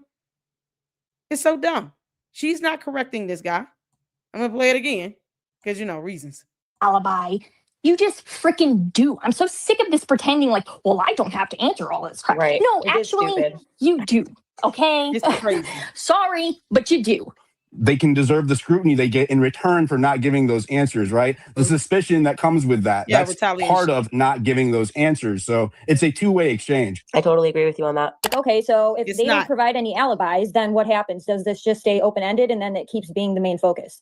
Well, they did. That's the point. And that's why this is now, that's why I named this, why it suddenly really matters, right? So if they had kind of stayed out of it and we're like, well, I'm not even going to answer because it's so stupid, then we're like, okay, well, maybe he's just wrong. And that would be what it was. He would just be wrong. He wouldn't be a liar because he was where he said. So she comes off like she's actually retaliating against anyone that did any research on this idiot on her show, Mitch Snow. So because you looked him up, we all looked him up, saw that he's a compulsive pathological liar. He's a narcissist. He is everything that Candace is as well. So because of that, now you deserve to be retaliated against by being bullied and harassed and doxxed. You can't make this shit up. He was, and the people that were there, and Captain Neff was whatever. But they did give an alibi, so they do care, right? So if you have to give someone an alibi, it's because you don't want people to think that you're there. An alibi is not needed if there's nothing to hide. So that's why it matters. I think that's why it matters. You, according to that dingbat, It's so crazy. speaking first, it sounds like it's like the voice nails on a chalkboard going down for me, or like the balloon when you have a wet hand. Then it chills down my spine. That person saying, if a individual with a major platform accuses you of being somewhere where you weren't, or being involved in a murder, Crazy stuff. you have to provide an alibi. But if you don't provide an alibi, she doesn't care. You just have to. You must. I don't care if you don't have an alibi. You've got to provide one anyway. If someone is accusing you with a massive following, then you damn well do it. You freaking do it, man. Have you ever heard anything so ridiculous and so, I don't even know what to call it anymore. You don't have the police rocking up and going, do you have an alibi? And you go, no, that's okay. It's okay not to have an alibi. If you are being accused of being where the crime was allegedly placed, and you were being accused of being there, or someone saw you there. Mm-hmm. And then the police go, oh, it's okay, you don't have an alibi at all that we can confirm. It's fine. Shout out to writer Albert Lanier. He's also a great content creator. Can I get one of the mods to please drop writer Albert Lanier's YouTube channel link in the chat, and as well as my mods that are also content creators here, S Files, Foxy, anyone else that has, a channel with content, you want to drop the link in the chat, feel free. Let us know so we can make sure you get some support. But he wrote here, I remember in the 1990s, when as a newbie journalist, I actually had to look up actual records and track down people to talk to. Exactly. And not even coerce them. Just to try to reach out to see if you can talk to them, whether it be on the record or off the record. But see, Candace is so manipulative. She puts people out there on the platform because they won't have an interview with her. That's how disgusting she is. She will literally dox someone because they didn't want to give her an interview. That's the sign of someone that's not a journalist. She's certainly not an investigator. And she's not even good at basic research. You don't bully people into giving you interviews. Once again, nothing that anyone owes her. But this whole high and mighty thing, she coming in on a midget horse. Because midget horses. Riding in on this midget horse, thinking that she's, queen of the universe. No, ma'am. Nope. We're here to make sure that you understand you run nothing. You can run your mouth on your platform, in your house, with Boys Club and your kids. When you're not taking care of anyone else, paying their bills, no one owes you anything. And even with that, I still wouldn't do this to sit here and kiss her ass. Hell no. It's the good old-fashioned journalism that she can't even show that she's got a degree in journalism. This is coming from Candace, who dropped out of college, who failed to actually obtain one degree and show proof of it. Of course, I question that email I got. You can't make this up. We need the body expert to review that video of her. Exactly. Who is the body language guy? Is he all right? That girl is hilarious. They just do. Writer Albert Lanier says these damn idiots think because they have Google and Yahoo that these are investigators and journalists. Is laughable and farcical. Exactly. 100% agree. You're innocent.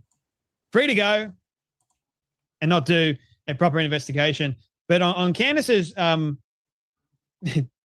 Candace's thing, it's like same deal.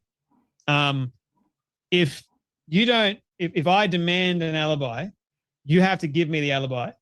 If I don't demand an alibi, but you give it to me anyway, that's suspicious, that's weird. But I have just accused you to my entire massive audience of being somewhere you probably weren't, but I thought you were there and you're guilty anyway. Mm-hmm. So you're suspicious either way, the Candy Cult. It don't matter. Nope. It really don't matter what you do. Because at the end of the day, these people will still connect you to where they want you to be connected to. Yep. Crazy. Even now, Cabot Phillips provided his alibi, provided the metadata, provided all that sort of stuff, and still people are accusing him of being there. It doesn't matter. Because they're all sick, twisted. They're all getting this. So the deeper that they clasp at straws, the more they can try and keep this going, the more of this they get. Mm-hmm. It's so wrong. It's all for content. They're playing with fire. And people are getting burnt. Innocent people are getting burnt by these sick, twisted witches. Yep. I'm so glad he said anyway, that. That's enough from me. You guys take care. Be blessed. And I'll see you all in the next video. Well said. Well said. I think so. This is one of the clips that Paramount Tactical, Gary from Paramount Tactical did. with I want to say this is an interview or collab of some sort with Alex Jones. Okay, so we're gonna check this out, and then we're gonna get to Turkey Time because Tyler Perry is Tyler Robinson. Not Tyler Perry. Tyler Perry is being sued, by the way. Again, Tyler Robinson is the shooter. Whether Candace believes it or not, or her coach believes it or not, we don't care if they don't believe it. But don't get mad when we don't believe Candace. What a heifer she is. You can't make this up. This is, the infringement of free speech is what really bothers me, because they get mad and they attack people for, disagreeing with her. She's not Queen of the United States of America. We owe her nothing. This is not a dictatorship. And impersonating an investigator, man, they need to investigate her ass on that one. All right, y'all, let's check this out.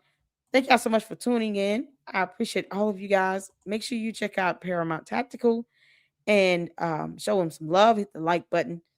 Let him know we're definitely excited. He gave me a huge shout out on Twitter X, so we're excited about the full interview dropping, because I really want to know what they have to say about Boys Club. George, Alex Jones is going to tear your ass up. Let me not say that. George might like it. All right, put one in the chat when you can see in here. Candace is being exploited. I don't think Candace is wittingly involved in this. We could see who's going to benefit from this and point directly to who is capitalizing and exploiting her efforts, and that is foreign governments. Definitely George Soros left. I think there's millions of dollars boosting her content while going around and trying to downvote everybody that has any sort of opposition voice to what's going on, or just a sane voice to what's going on. So there's lots of people that are benefiting from this, and it's a perfect opportunity for lots of different actors. And I do think this is a very engineered, very specific, very concerted effort to push her information. And of course, it just causes all kinds of confusion and chaos within the Conservative Party and in the United States in general. Look, I don't think it's by chance that there are ties to the UK with Candace Owens. We saw so much of the stuff, the Steele dossier operation. I'll just say it. I told you this off air, but I've talked to high-level people that can't give me the specifics, but they said, like I said, how do you know that? Why are you saying it? I said, well, the Lord and the group, I know they run their ops, mainly the Democrats, against us out of there. And I said, all of her MO now. Islam's not a threat, all this stuff. I said it, and they said, well, yeah. And I said, is she and without me saying, they said, no, she doesn't know what she's doing. It's all her ego. They're controlling her. So, wow. You were making some good points during the break, and I said, please, sir, make those points to the public about who and what is behind this. Yeah, I mean, there is a clear concerted effort, and I don't think it's just one entity. I mean, we see what is being done, and we see the effects, and those effects are, number one, TPUSA is being utterly destroyed. They were the most powerful and effective political organization in the United States. We had Charlie Kirk that created this entire momentum, this revolution, this revival of conservatism amongst the youth, especially, that we've never seen before. We created all this momentum that would have definitely carried us through the midterms, and all of that has been stopped. So who benefits from that? Obviously, the political left. So, and then we have the Trump administration being undermined. I mean, my God, there's a whole bunch of people that could benefit from that. Foreign adversaries, of course, the political left, and everybody else in between. And I think Candace is being exploited. I don't think Candace is wittingly involved in this. I think that she is spiteful. I think that she has a lot of animus toward TPUSA. Oh, look, you can look at Candace's enemies. TPUSA that fired her. She has not been close to Charlie for many, many years. That's a fact. She wasn't even at his wedding. And then on top of that, she's mad at TPUSA and everybody that surrounds him because she was ejected from the organization. And then she was talking about the Jews, Israel, all this stuff. And then, of course, she had this beef with the Macrons and the French. So who's guilty of this? TPUSA, Israel, and somehow we had the French Foreign Legion involved with this. And, of course, we have the National Guard, people in maroon shirts, anybody. So we could see who's going to benefit from this and point directly to who is capitalizing and exploiting her efforts, and that is foreign governments. Definitely George Soros left. I think there's millions of dollars boosting her content while going around and trying to downvote everybody that has any sort of opposition voice to what's going on, or just a sane voice to what's going on.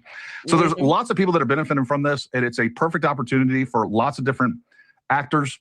And I do think this is a very engineered, very specific, very concerted effort to push her information.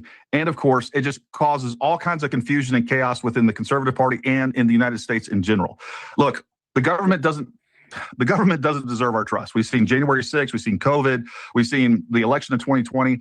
All of those things are real problems. So we are in a state of probably the lowest trust in our government institutions that have ever existed. And corrupt actors, corporations, and governments know to exploit that now. Absolutely. Absolutely. And look, I want to hold our government accountable. I don't trust them. But, it's kind of like, I don't want to be, look, at the end of the day, we don't want to be tricked. I don't want to be tricked by my government. I don't want to be tricked by another government. I don't want to be tricked by social media personalities. Well, everybody knows you can be tricked by the IRS and herd. You can be tricked, by a cartel, by a criminal, by a family member. Exactly, folks. There's not just government that you can't trust out there. And when people give you these nebulous, Q-like, Gnostic, I saw Mary's face in the toast this morning, that is meant to manipulate you psychologically. When they say, you don't get any proof, just trust us, you got a problem. Notice all we've given is receipts on her and him, and they can't stand it. They never want to address the receipts. No, they absolutely don't. And look, I haven't even been able to, there's some misunderstandings and some information that's been put out by the authorities, whether we're talking about Utah or FBI. The biggest complaint that people have is that there's not enough information. I think they've given a lot of information. That being said, we want more. Everybody does. I get it. But we can talk about the distrust of the FBI, the government, Utah, and this investigation, but they're not the ones that brought you the palm gun. They're not the ones that brought you iPhones. They're not the ones that brought you iPhone guns. They're not the ones that brought you flying drones with IR lasers. Let's just be clear. I had the FBI threaten me yesterday. It's not like we're a little buddy world. Whether we're talking about our political adversaries, whether we're talking about our frenemies that we call allies, but are also our adversaries. We see so much. Look, I don't think it's by chance that there are ties to the UK with Candace Owens. We saw so much of the stuff, the Steele dossier operation. I'll just say it. I told you this off air, but I've talked to high-level people that can't give me the specifics, but they said, like I said, how do you know that? Why are you saying it? I said, well, the Lord and the group, I know they run their ops, mainly the Democrats, against us out of there. And I said, all of her MO now. Islam's not a threat. All this stuff. I said it, and they said, well, yeah. And I said, is she and without me saying, they said, no, she doesn't know what she's doing. It's all her ego. They're controlling her. So, wow. And you said that earlier without me even telling you. Who's controlling her again? Because Candace knows what she's doing. That helper knows exactly what she's doing. Thank you, Diane. There you go. The average person would be able to say the same thing. Candace knows exactly what she's doing. The issue is she puts out these dumb lies, expects no one to sue her for defamation, get mad if they do, and she doesn't believe the lies she tells. She does this for content. Like she said, she's playing a game of chess, even though it's not chess.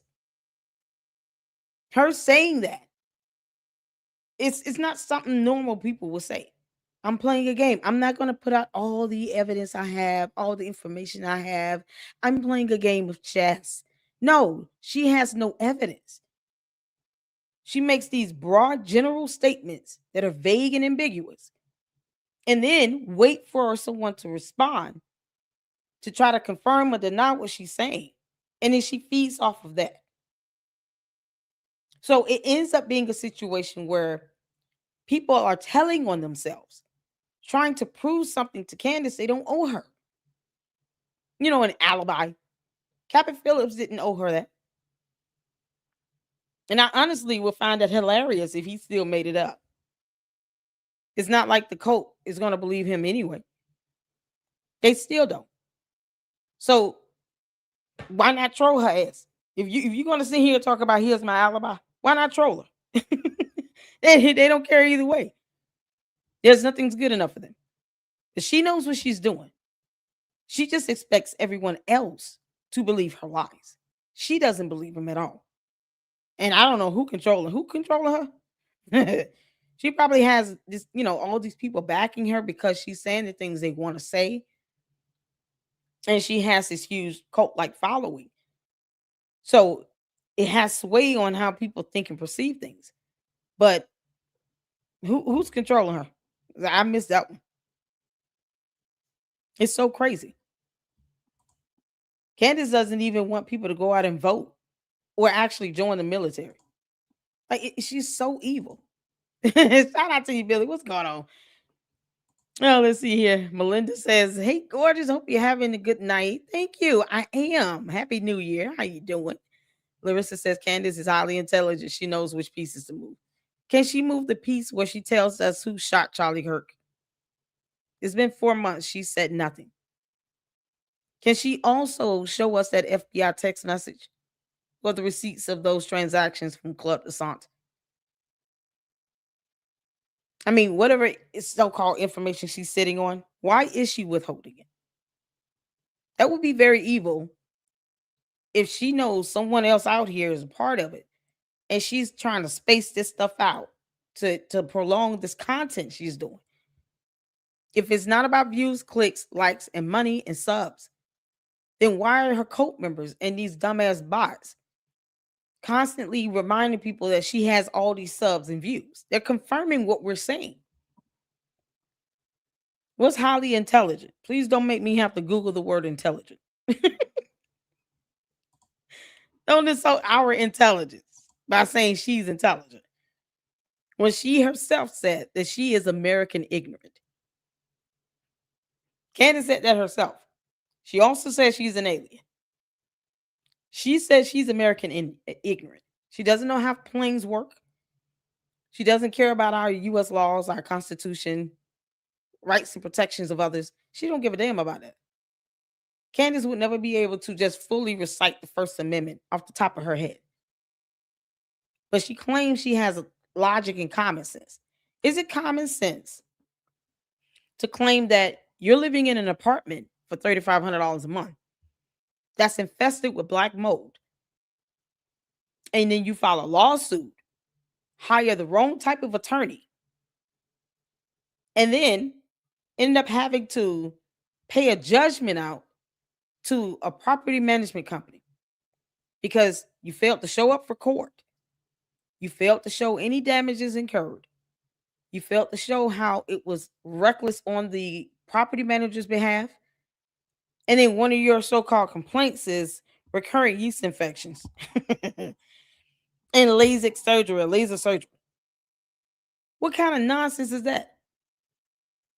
This is what she has done. And she lost that lawsuit like hell. She failed to go to court. That goes to show you how she handles litigation matters. She doesn't even take it seriously when it goes to the court of law. So, unless the definition of the word intelligent has changed in the last, week? That heifer is not intelligent. She's a clown, but she's not intelligent. I told you in the break. Yeah, I think it's obvious if you're paying attention to what's going on. I mean, look, the scam that we have with it. Look, we have a deep state, a leftist, whether you want to talk about intel agencies, the bureaucrat. Like when we say the deep state, what it means to me is that we have a radical leftist organizations and people. The left is embedded in everything. They started in the 50s saying we're going to take over the institutions. And the scam that they have within our intel agencies is they know they can't do surveillance, or they're scared to do surveillance and do information operations on U.S. citizens. So what they do is they just outsource that to MI6. Yeah. They call up their buddies at MI6. Hey, you know what? I need you to look at Trump. I need you to look at Charlie Kirk. I need you, whoever. All right. UK and many of our allies, everybody in the UN doesn't want Trump in office. They don't want a conservative in office. They don't want a J.D. Vance in office. And it just so happens that all of this, what's going on with Candace Owens and all of her other sycophants, is making sure that happens. Well, remember what Doge found? Doge found 300 million starting 3 years ago because they were listening to his phones knowing what he was about to do. They were secretly already backing Trump, and they tried to kill Trump so he went public. Courage is infectious. And they spent 300 million to Reuters out of USAID and other agencies to target Musk. And we're talking, they fed it out to all the other agencies, PIs, harassed his whole family, attacks on all his companies, the ADL's being sued, they were involved. That's confirmed. 300 million at Musk, and they ran it through Reuters. For people who don't know, that's MI6, boys and girls. Shout out to Paramount Tactical. Y'all. On the morning of September 10th, 2025. There's a video that I'm going to show tomorrow. This is from what we saw the Charlie Kirk shooting from the view of journalists who were there. Because, God forbid, Candace does not get an interview with a journalist that was there.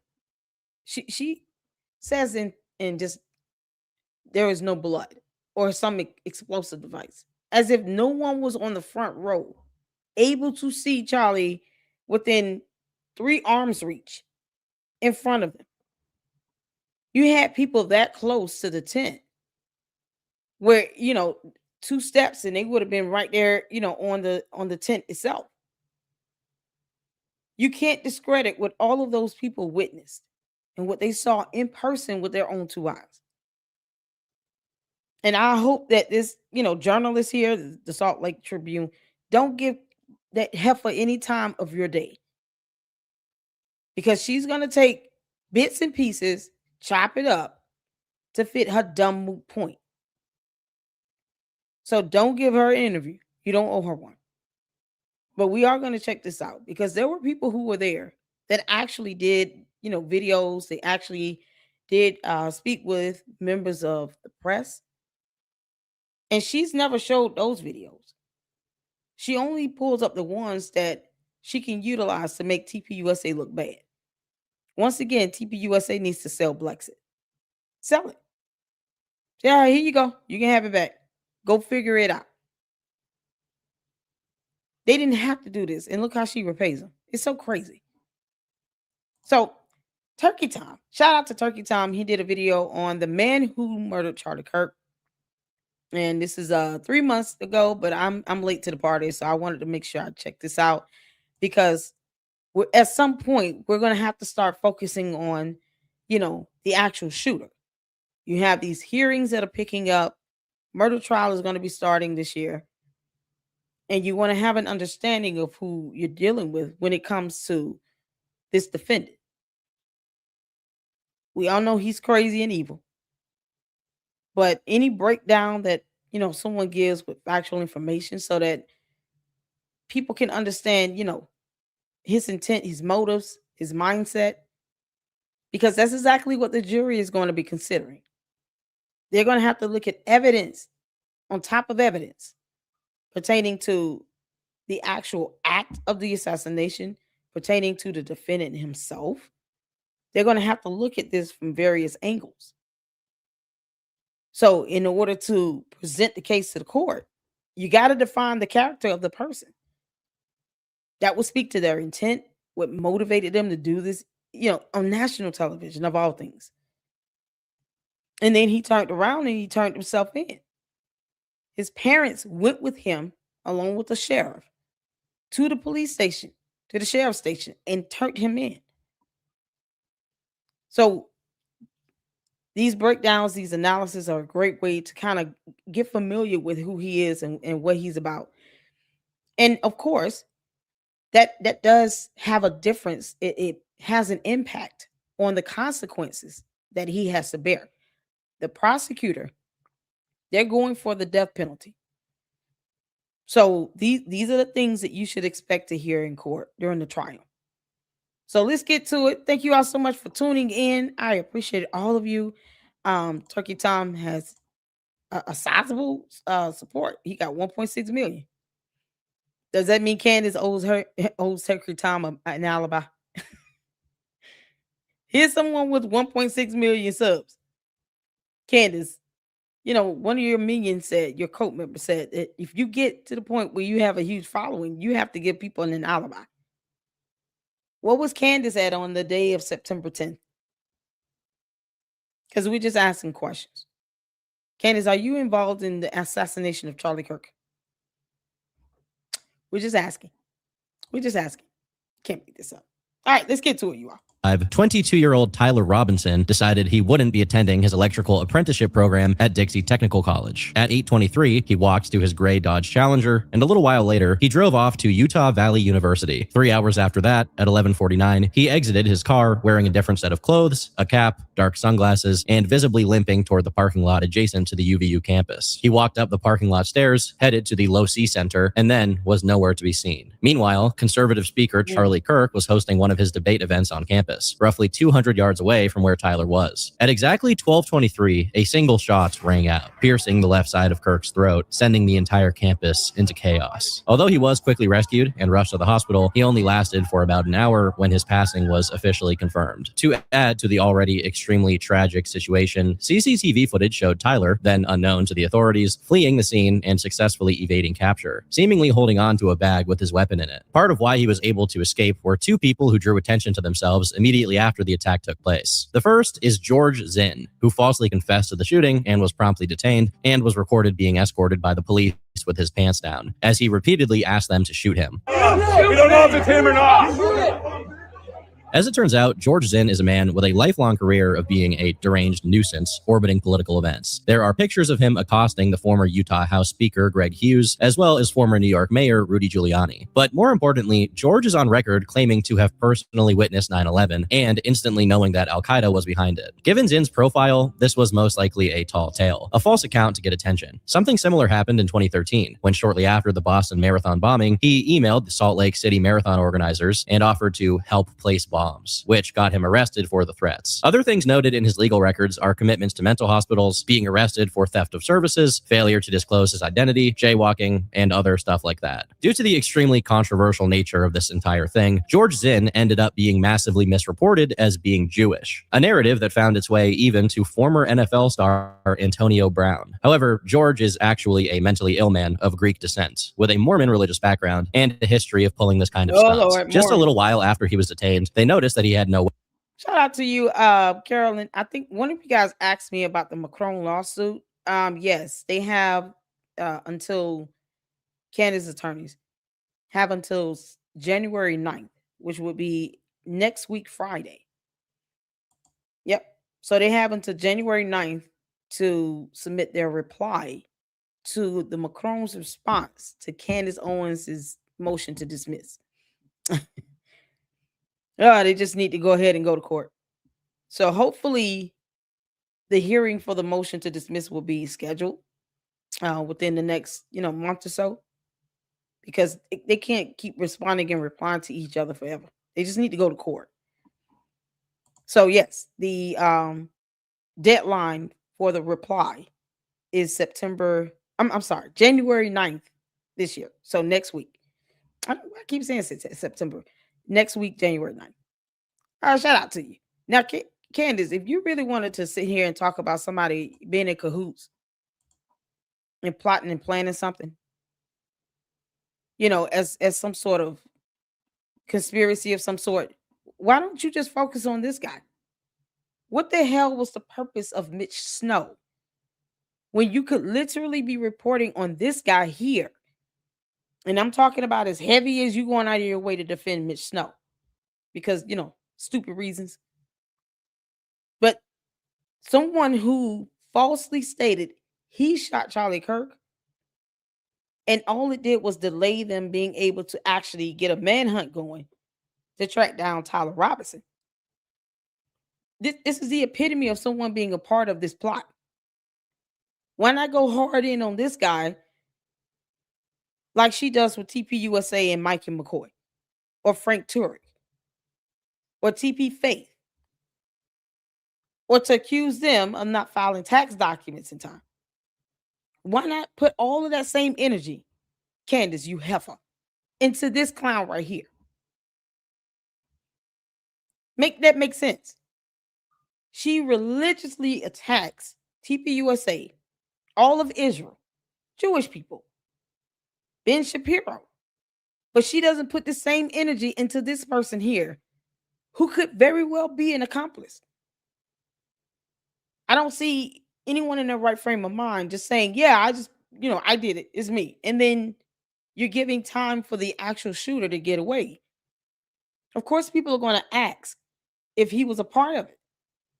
I don't think anyone really said, no, Tyler Robinson, Jesus Christ, Tyler Robinson acted alone. Clearly, if there is a connection that can be made with this idiot here who literally lied about being the shooter, and he did it conveniently, it seems like he gets excited about doing stuff like evil stuff like this. Why can't she talk about this? Why can't the connection be made to Tyler Robinson? Because it doesn't really make her a lot of money. You can't make this up. If she would have focused on this guy, she would be able to at least help put a connection together. She can't do that. She can barely read. weapon on him, and there was no weapon discarded in the area he was in, meaning he couldn't have committed the crime. This doesn't mean he was innocent, though, as when the police brought him in for processing, he had a medical issue that led to him being taken to a local hospital. There, he admitted that he did what he did to purposely hinder law enforcement from getting the real guy. And when asked by cops for his phone, he volunteered, but not before informing the police that he had illegal material involving children on it. As if that weren't enough, he then specified to the cops that he was in possession of the material for his own gratification and had a preference for girls from ages 5 through 12. Given this guy already has dozens of previous cases, I hope he stays locked up for good. Why was he there? And he was there to be a disruptor and to be a distraction. But yeah, that's a good question, C-Star. Why was he even there? Of all places he could have been, why was he there? To me, that, smells like a collaboration of some sort, where he did this intentionally. He knew it would slow down law enforcement from catching Tyler Robinson. But it's like, if he just was not, obviously he's not a supporter of TPUSA or Charlie Kirk, so why else would he have been there? Those are real questions you can ask based on logical deduction. And the fact that he actually does this often, this is not a one-time thing for him. So, that's something she could be just going in on, but she won't do that because it's too much like right. Another person of interest that immediately emerged following the attack was a man named David, who was recorded cheering and chanting USA immediately following the shot. While this man's full name is harder to find than George Zinn's, he actually took to Twitter to identify himself as the one chanting, trying to explain that he did it to draw attention so the security team could escape. At face value, this is extremely suspicious, and although it's unsure if this was the second person whom law enforcement detained, it would make sense given he gave them a good reason to believe he was at least involved with whoever committed the assassination. However, a brief examination of his social media account makes it clear as day that this man too is clearly suffering from some intense delusion. In videos he posted, he suggests that Charlie Kirk was a soldier of his and speaks from the perspective of every major religion, which you don't need to be a mental health specialist to recognize as a telltale sign of schizophrenia. Despite George and David clearly committing obstruction of justice, there is no evidence indicating that they were in on what happened. Over the course of the next day, law enforcement swarmed the location and started piecing together the shooter's movements leading up to the assassination, and a series of strange things were discovered. While examining the vantage point and CCTV footage that showed his escape from the scene, they eventually found that the killer had dumped his weapon nearby, wrapped in a towel. The weapon, which is a Mauser Model 98 30-06 caliber bolt-action rifle with a mounted scope, was found along with its bullets. The casing, which was spent, had the words "Notices bulge, oh whoa, what's this?" engraved on it. If you're familiar with this kind of language, which I unfortunately am, this is a meme phrase usually associated with traps. Basically, the idea of it being that the speaker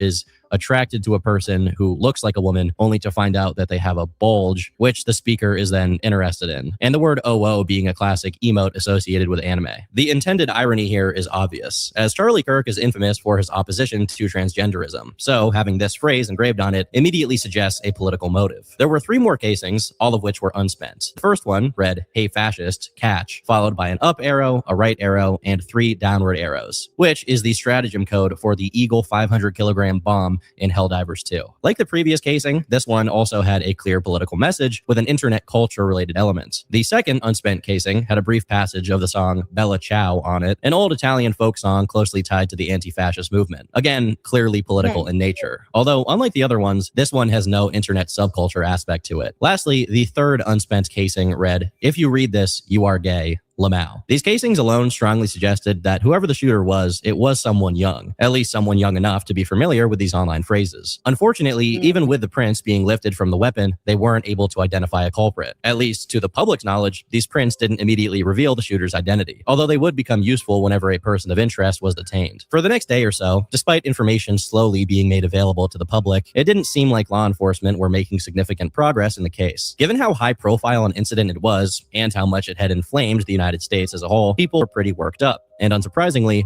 they launched their own investigations. Once again, things get a little tricky, but this time around, it's a bit more complicated. It's important to say that as far as any of us know, none of these people are responsible for, implicated in, or in any way related to the assassination. However, it is important to take everything into consideration, especially considering how ominously foreshadowing some of the posts I'm about to talk about are. The first of these is a set of tweets by someone named Omar, with multiple Twitter handles. The tweets from the 9th of September read, "Charlie Kirk is coming to my college tomorrow. I really hope someone evaporates him, literally. Let's just say something big will happen." First of all, don't come for my mod. Absolutely. Absolute trail. Don't come for my mod. Troll, whatever you are. Don't come for my mod. This is the epitome of these goons having an issue with someone disagreeing with them. But yet, they want to sit here and root Candace on for this fake investigation she thinks she's doing on behalf of someone that believed in debate, that believed that you had the right to disagree. Because hypocrisy is something else. The word of the month in the Lady Luck Club. Hypocrisy. Don't come from my minds.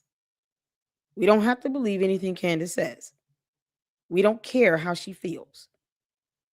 I'm not here to change the minds of cult members. But don't call someone a joke because they don't agree. We don't have to.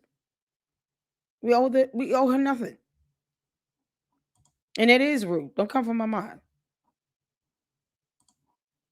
Tomorrow. After the shooting happened, this person came back to Twitter to say, "Charlie Kirk got shot. Bro, I promise I didn't have anything to do with it. But I called it and it's so deserved." Eventually, this person took down their own Twitter account and someone completely unrelated took the other handle to prevent it from being taken and used by scammers. Side note, this only kind of works because if you look up the handle on Twitter now, the first result is a fake account promoting a crypto scam in the name of Charlie. Pretty disgusting stuff. As people saw this tweet and had a revelation of someone who accurately called that this would happen, someone looked up that handle on Google, found the first picture of a person, and then spread the claim that this person was Omar or Najra Galv's, their Twitter handle. The thing is, if you look up someone's Twitter handle online and go on the images tab, you may get the images of any account that may be associated with theirs for whatever reason. They could have replied to each other years ago and it pops up. In this case, the person in the image is an account named Michaela Ultra from Seattle, whose account is now protected. The thing is, decoupling these two accounts was not enough for a lot of people, who promptly went through their tweets and found a reply from Michaela Ultra to a limited account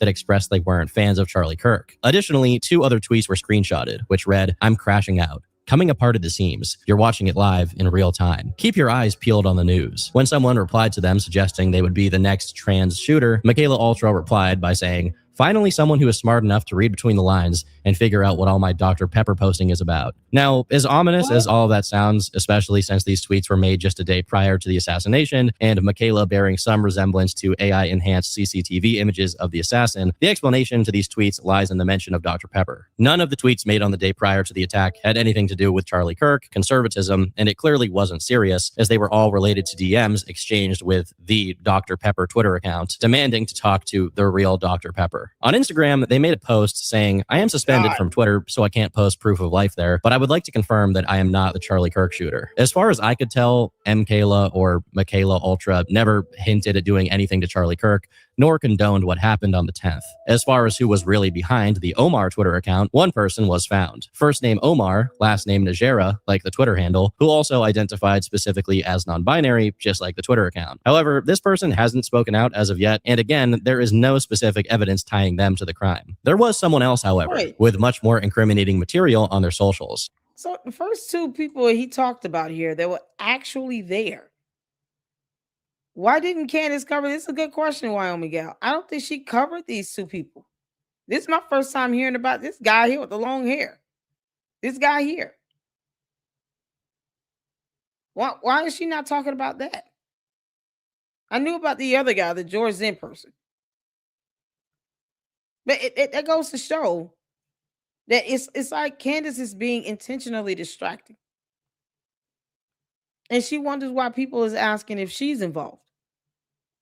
Who sits here and brings up a Mitch Snow out of nowhere when you have 2 people that were there that went to social media and brought attention to themselves, trying to connect themselves to this assassination here. And they were on the actual campus at the time of the shooting. And somehow you don't think to just let me talk about these people for a couple of days and figure out what's going on with these people. Do the research first, because you don't want to just throw out people out there prematurely. But why not talk about these two guys? The fact that she's not even giving it that much time a day, at the same rate she does this with anyone in TPUSA, it speaks volumes here. And she claims she's sitting on evidence and playing a game. Because she's playing a game. She just thinks she's playing chess. Candace, you're bad at this. You're bad at this. You can't even comprehend chess. This is just flat out stupidity. Is no explanation as to why she will not talk about George Zinn or the other guy. And this guy here, this whole is, piece here, this is proof that you don't just go out and say a bunch of things, pull people up, and you have not done your due diligence. You have not done proper research. If there's no evidence even linking this person to being on the campus, then it's premature to put them out there, and you can't say there's a connection. It's reasonable to ask if George Zinn is connected to this whole thing with Tyler Robinson. If there was any, agreement, conversations they've had, anything. But she won't even talk about that. She just comes out with dumb shit out of nowhere. Egyptian planes and Mitch Snow. Just stupid stuff out of nowhere. Fort Huachuca. Who cares? You got two people you could be focused on that were actually there. You can't make this up. I don't think she's ever mentioned it. Anything to Charlie Kirk, nor condoned what happened on the 10th. As far as who was really behind the Omar Twitter account, one person was found. First name Omar, last name Najera, like the Twitter handle, who also identified specifically as non-binary, just like the Twitter account. However, this person hasn't spoken out as of yet, and again, there is no specific evidence tying them to the crime. There was someone else, however, with much more incriminating material on their socials. Much like what happened to Michaela, as people ravenously dug through online posts to find evidence of someone connected to that Omar account who had hinted at what would happen to Kirk, they found a certain Sky Valadez. Sky was a member of a band called God's Finest Scalpel, or simply God's Finest, which was featured on a post of account Click Click Boom. Here, they're tagged as Straight Death, and if that name wasn't suggestive enough of some kind of terrorism, God's Finest had a song titled Charlie Kirk Dead at 31, which was up on its SoundCloud long before the attack happened, and a similar song called Charlie Kirk's Death Isn't Enough for Me on Bandcamp from an album titled Death to American Scum. While that is all pretty on the nose, it could just be excessively edgy trans activism. When people took to the comments of the Dead at 31 song on SoundCloud, Sky replied, "I'm not a student at any college. I don't support political violence. This song was a massive coincidence, and I'm leaving it at that. I will not take this down, as I believe in my First Amendment rights, and I believe that if you think this is disgusting, you're worried about the wrong thing." This response could have laid the issue to bed, but the people looking into this stuff weren't just looking for potential culprits, but also anyone who knew about the real shooter's plans and didn't report it or try to prevent it in any way. Despite being seemingly completely exonerated, Sky also took to Instagram. "I am not the shooter, nor a current alumni at UVU. I had a dream back in March of this year when I recorded and debuted this song on SoundCloud. It's complicated and cheesy, but I did foresee the death of Charlie Kirk this year. However, not at a conference and not by the hand of a gun. I've never been a fan of Charlie Kirk, mostly because I live under the LGBTQ plus umbrella and disagree with everything he says. Then again, I hate all politicians and politics because it's such a wildfire of a situation already. I do not support the shooting in any way, but I am relieved that a Nazi sympathizer is no longer wasting my oxygen." Unsurprisingly, that second half did very little to... Man, you can't make this stuff up. You can't make this stuff up. This is, once again, you don't have to like someone to still be a human being and say no one should be assassinated on national television. It's oh my good Lord. Who child? But his two kids got to grow up one day and see all these videos and posts and all this stuff. I mean, Erica Kirk is not going to be able to shield the kids from social media forever. This is so, it's just disturbing. It makes no sense. It's crazy. What's going on, Savs? How you doing? Yep, and the fact that it was a good man and transfer, but boyfriend when she speaks out about trans and going after Brigitte Macron for being trans makes it very suspicious about her agenda. Exactly. She's concerned about Tyler Robinson of all people getting the death penalty. Candace doesn't give any other murder investigation this much energy. Unless she's bashing it. You don't see her giving any other investigation on a murder. This much energy, time, airtime, content. She doesn't pour into anything else like this. And the two people she could be talking about relentlessly that were there on the campus, she won't even think twice about it. It's so crazy. She was 100% friends with Lance and Tyler. I have their area. Okay. CC, what's going on? Sure was. No reply says I have their Steam. Okay, cool. Let's see. C Star said, "Oh my gosh, these people want people to." Yeah, it's horrible. They want people to die. Make sure you guys are hitting the like button. Thank you all so much for tuning in, as well. Excuse my voice. It's just so it's exhaustion. Be honest with you, but y'all, we had to go over this because I wanted to get this in before the murder trial starts, so you guys can get an understanding of who we're dealing with here. With Tyler Robinson. Your boy, what's going on? No reply. All three Trump assassins have ties to similar groups on Discord and Twitch. 3 mass shooters under Biden presidency will also trend. Okay. Thank you all so much for engaging in the chat and being respectful. Lawyer Love says there was a report of a book predicting Charlie's death was on Amazon a day before 9/10. Someone shared it a while ago. Wow. That's great. Can you link that to me and or send an email on that? Because I can't click links in StreamYard. Can you email me that information about the book? Yeah, S Files. Yeah, these young people are sick. They have so much hate and just want people like that die. And it's crazy because the cult members of Candace and the bots go out and attack everyone else. But when it comes to her, they want to protect and guard her. And she can't even talk about the 2 men that were on the campus. Make that make sense. If there's no evidence to connect them to it, then there's no evidence to connect them to Tyler Robinson. But it does not mean that they did not obstruct justice. It doesn't mean that they did not lie about being involved. It's so crazy. She could, if she wanted to get content on that and she thinks she's as good as she says she is, wouldn't she just want to talk about George Zinn more? Wouldn't she want to bring up the other guy? People who are there, not sitting here going after Phil Lyman's nephew or his cousin. Oh, he's wearing a blue hat, gray shirt. Must be the same person. No, if you look at details, 2 totally different brand hats, and the shirts weren't exactly the same. Tyler Robinson had a white patch thing on the front of his shirt. The other guy in a photo with 2 other men. One of them just so happened to be Phil Lyman's, I think his cousin. And it was 3 people in the photo. One of them was wearing a baby blue Nike hat and a gray Nike long sleeve shirt. But just because she reached out to Phil Lyman and said, "Can you explain and tell me who the other 2 people in these photos are?" He didn't know. Why would Phil Lyman know everybody that's in his cousin's life? I don't know everybody that my cousins know.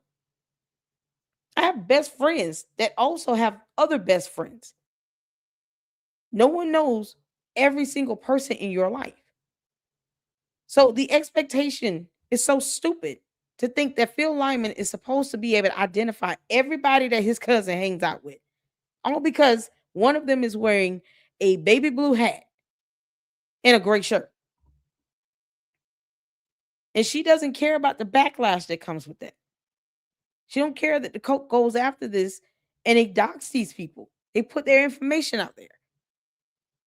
She had the audacity to say, Phil Lyman is upset with me, justifiably so. It was, yeah, you doxing him. You asking about his mother and all these things. F out of here. But you don't want to talk about George Zinn. Candace is a clown. She's a clown. Quell suspicions about potential foreknowledge. So people kept digging, and eventually they found a second Instagram account that belongs to Sky called letters_2_bishop. This account had a post with a picture of another band, presumably also in Utah, where one of the members bore a striking resemblance to the aforementioned Omar Najera. This led some people to speculate that they were bandmates, but as per God's Finest bio before Charlie Kirk's death, it was a band of one. There was one last person who was similarly picked up by Twitter as potentially having foreknowledge because just a day prior to the incident, they had said, September 10th will be a very interesting day. While this tweet got tens of millions of views, they continued to be active on Twitter and showed proof that they very frequently made this kind of tweet. So sooner or later, this kind of coincidence would happen by sheer volume. Now, we are going to revisit the topic of people potentially having foreknowledge of the assassination, but at this point, as it stood, it was confirmed that none of these people were the killer, begging the question, who was actually behind the assassination? A whole day and a half after the shooting, on the evening of the 11th, the pictures of the killer in a cap and dark glasses were released. One of Tyler's friends, who was in the same Discord server with about 18 other people, sent the picture to their chat, jokingly remarking that it looks like Tyler and asking him where he was at. Tyler responded saying that his doppelganger did it, to which someone else sarcastically replied,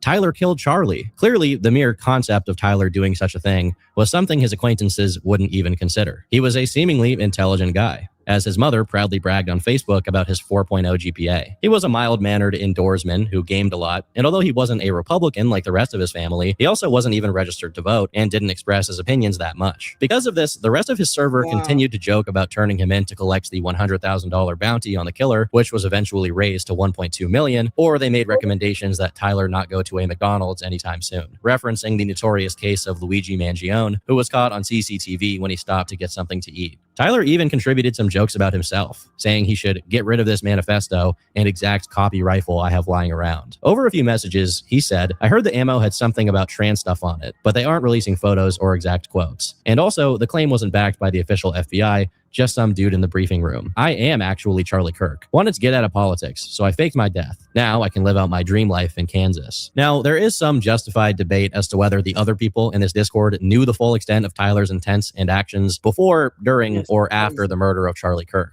Partly, it's because these messages were provided voluntarily by one of Tyler's friends, meaning they could have either been tailored by this friend in such a way to exclude anything that would incriminate any other members of the server, or it could mean that due to this friend's forthcoming cooperation with law enforcement, he was given a degree of privilege or protection. While it's highly likely that at least one member of this Discord was aware of Tyler's crimes, it's also likely that multiple, if not the majority of the members had no idea. And some of them even expressed grief over the assassination, remarking that Charlie didn't deserve it. Regardless, Tyler definitely seemed intent on keeping people under the impression that he was innocent, and this included his family. For nearly 2 whole days, he kept his family in the dark, and he probably would have strung them along for longer if he could. But on the evening of the 11th, Tyler's father, Matt, saw the pictures of the killer on the news. To his unimaginable shock, he saw his son being reported about on national television for having murdered Charlie Kirk. Despite his...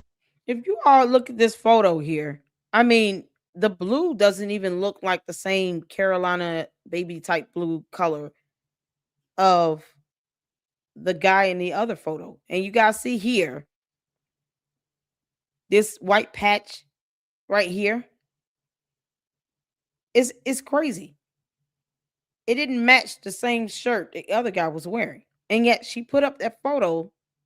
Like, can you tell me who this person is? It looks like he's wearing the same thing. Is he though? Isn't this shirt black? It looks black. This is the color version of this pic. This is a black shirt, not a gray shirt. And that hat, it doesn't even look like a baby blue at all. She's just stereotyping people at this point. It's stereotyping. I guess in the world of Candace Owens, all white men look alike. She didn't even try to get the color photos to make sure that they're not wearing the same color stuff.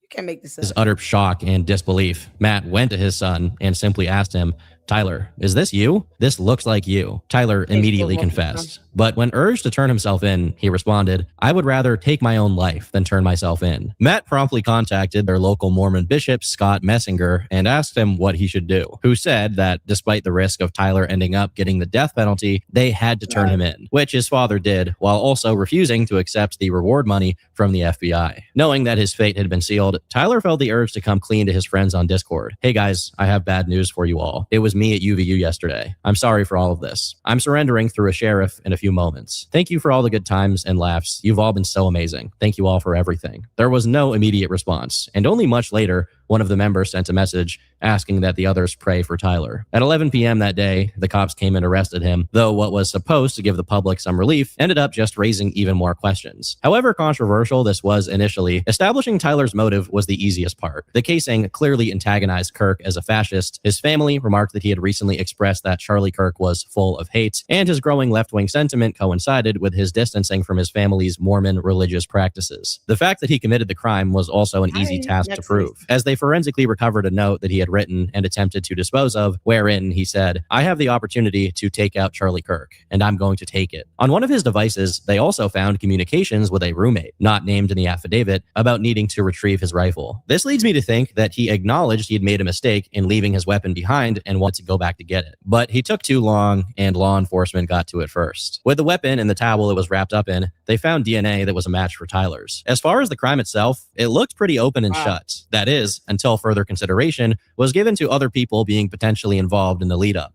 You see, soon after his capture, Tyler went completely silent and has refused to cooperate with the police, which led the public to discovering en masse that a lot of the finer pieces of information about his online activities came from someone else. While the roommate was initially anonymous, that didn't last long, as a neighbor of Tyler's came forward to speak with the media, and some pretty interesting things were said when the topic came up, and the neighbor claims to have witnessed them together. Were they holding hands? Yeah, they were. So, yeah, they drove off in his car, the Dodge Challenger. And so they looked like they were couples? Yeah. There's some published reports out there that this individual, the roommate, may have been transitioning. Did that correlate with what you saw? Yeah, definitely. I remember them talking about a doctor's appointment. It was about 2 weeks ago, I would say. And they were kissing? Yeah. Do you know, where did you see them kissing? Has Candace ever played this video? Has she ever played this video? You have people out here doing interviews, and she's not even looking at these videos. This is so crazy. Let's get in some comments. Thank y'all so much for tuning in. We are definitely live, and I appreciate all of you all. Make sure you hit that like button. Let's see here. Make sure you guys go check out the S-Files got up the Storybox YouTube channel link. And S-Files also has a channel. Make sure you post up your YouTube channel link as well, S-Files. Go and show some support to my fantastic mods here in the LLC, as well as Foxy Angel Zone. She has her YouTube channel link. Writer Albert Lanier is in the house, so make sure you guys go check him out. Let's see. Thank you for the $3 super sticker, Jersey Girl. I appreciate it. Your generous contribution. Thank you so much. I appreciate that. Here's writer Albert Lanier's YouTube channel link. Make sure you guys go check it out. And Foxy Angel Zone. So, did she ever look at this video? Because this is the stuff that she could be showing you, where you kind of get a better understanding talking to the people that knew Tyler Robinson. I mean, her saying, I believe he's involved, but he didn't pull the trigger. And everyone that has talked to the media, especially with him turning himself in, no person in their right frame of mind are going to turn themselves in. And when I say right frame of mind, I mean stable-minded individuals. Because George Zinn is not stable-minded. And yet he tried to take credit for this. But a reasonable person are not going to just turn themselves in for this type of high-profile murder like this. It's crazy. And he turned himself in. And there are interviews with neighbors and stuff, people who knew him.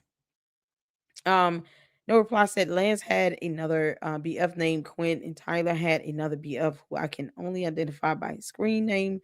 I have one image of him. That's all, but lots of logs. His name is Abur. Obur. Let me know if I'm mispronouncing that. The Maximus podcast says, I don't know if this is outdated, but we talk about how Candace was comparing two white dudes. Yeah, she was comparing the one of the cousins of Phil Lyman, who took a photo with two other guys on the campus because they went to the campus and they retraced the steps of Tyler Robinson. One of the guys in that photo with Phil Lyman's cousin was wearing a baby blue hat and a gray shirt. And she reached out to Phil Lyman. This is based on what she said. And asked, can you identify the two other people in that photo? And of course, he said, I don't know who they are. He's a cousin. Like, why would she expect someone to know every person that the cousin hangs out with? They have a sizable age gap where they have more of an uncle-nephew, I guess, relationship, but it's his cousin. And so she looked at that photo and the photo of Tyler Robinson and was like, oh, it looks like they're dressed alike. So, but she didn't even try to get information from Phil Lyman first. He was already pissed off at her for putting him out there, his mother and the cousin, simply because they went to the campus to retrace the steps of Tyler Robinson. So he was doxxed, in other words. And it was absolutely insane. And then she said, he's, upset with me, rightfully so. Yeah, because you doxed him. That's a cybercrime. But that's goes to show she doesn't do any research. So that's what I meant by, Candace having this stereotypical idea. Because how can you look at these photos when he's clearly wearing different clothes? Even if he changed, you can't prove that the other person in the photo with Phil Lyman's cousin is the same person as Tyler Robinson. Tyler Robinson, who was arrested, gave up DNA and fingerprints. So really, if you look at the actual DNA evidence, it's going to turn out to be a totally different person.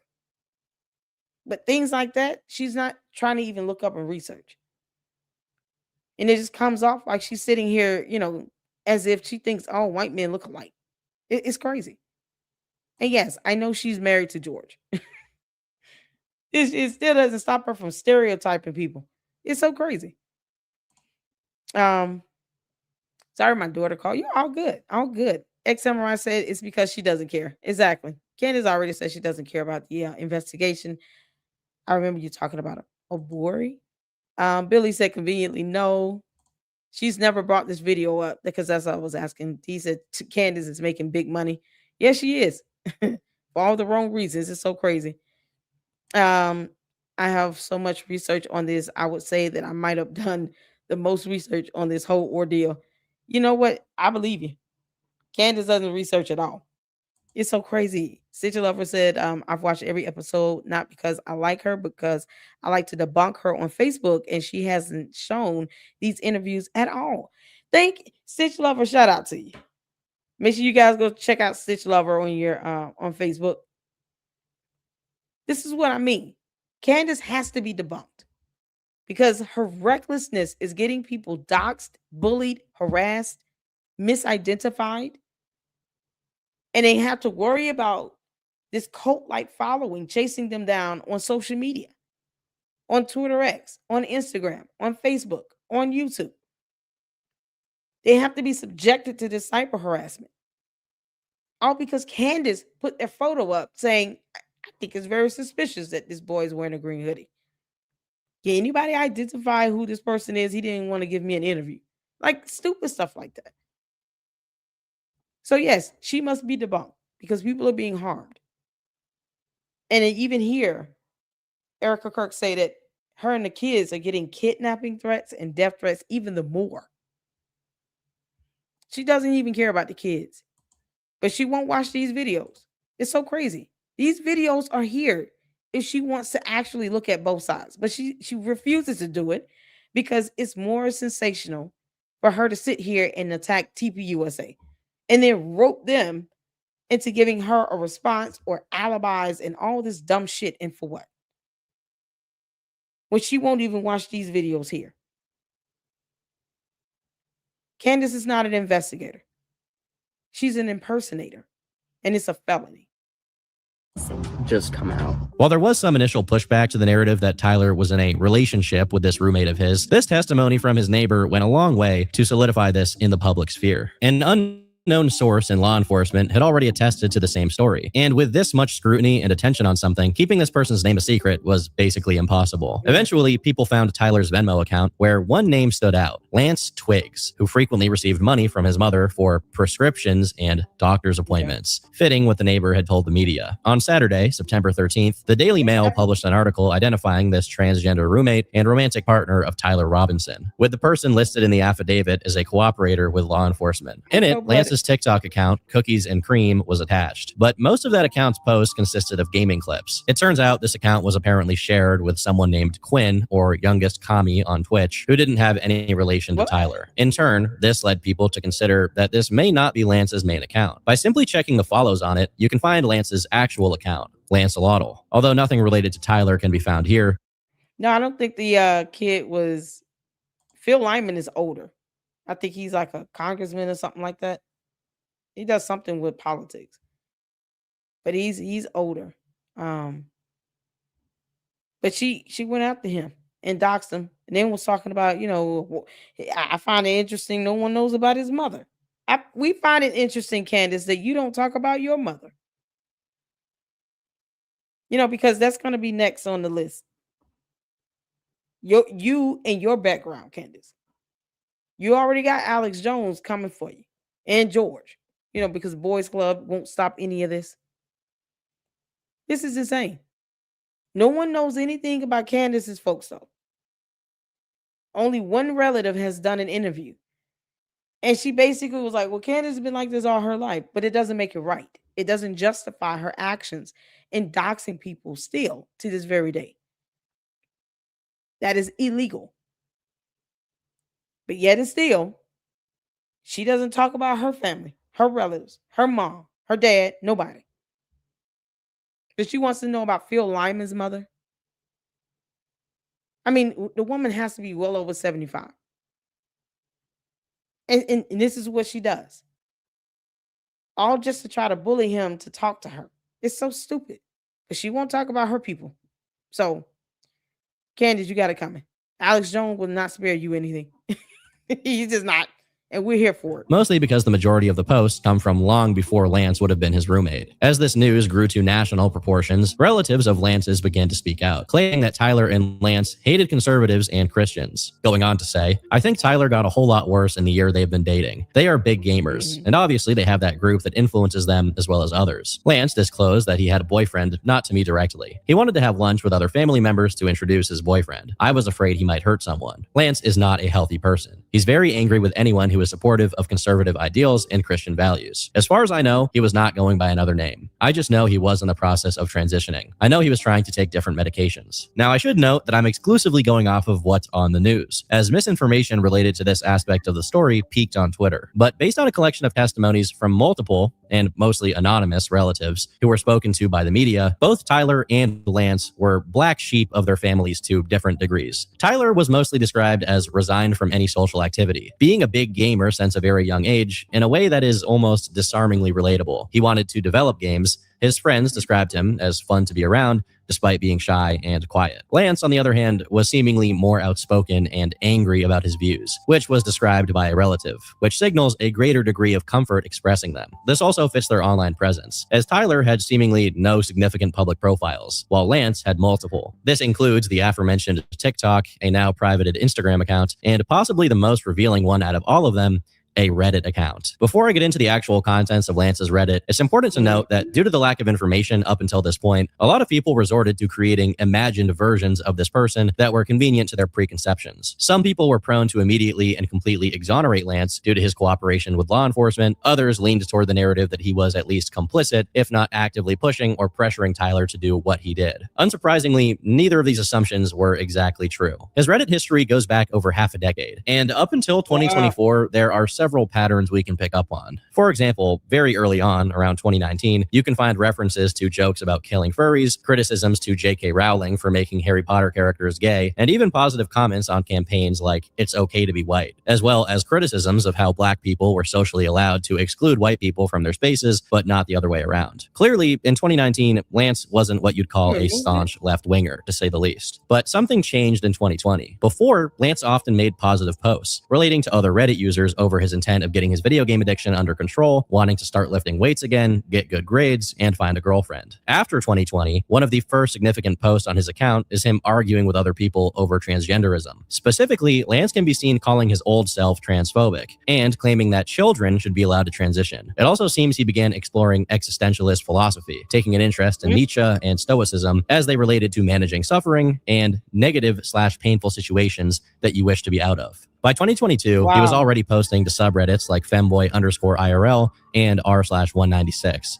Both of which are well known for their predominantly trans user base. This isn't to say he was a conventional left-winger, though, as multiple posts signaled that he was sufficiently far left and that he no longer believed in political parties altogether, claiming that all they were after was money. Another interesting sign here is his continued investment not only in video games, but also in websites like 4chan, and more specifically, the R9K board. If you want a slightly deeper dive into what goes on R9K, you can watch my video about Reiko's femboy cult, but to make a long story short, it's infamous for being full of rabid incels, transgender people, and combinations of the two, all of whom are bonding over feeling socially excluded or otherwise dysfunctional. If you've been listening to what I've been saying, then I think you're starting to get the idea. All of this automatically put Lance squarely outside of the regular political spectrum. And although he was clearly left-wing, he definitely felt ambivalent about a lot of issues. For example, in one instance, he actually made fun of people who got upset that the creator of Five Nights at Freddy's, Scott Cawthon, had donated to Republican politicians, and complained about incessant Russia versus Ukraine discussions creeping into the subreddits he frequented. At a surface level, Lance wasn't an extremely rigorous left-winger. He posted on the Jordan Peterson subreddit,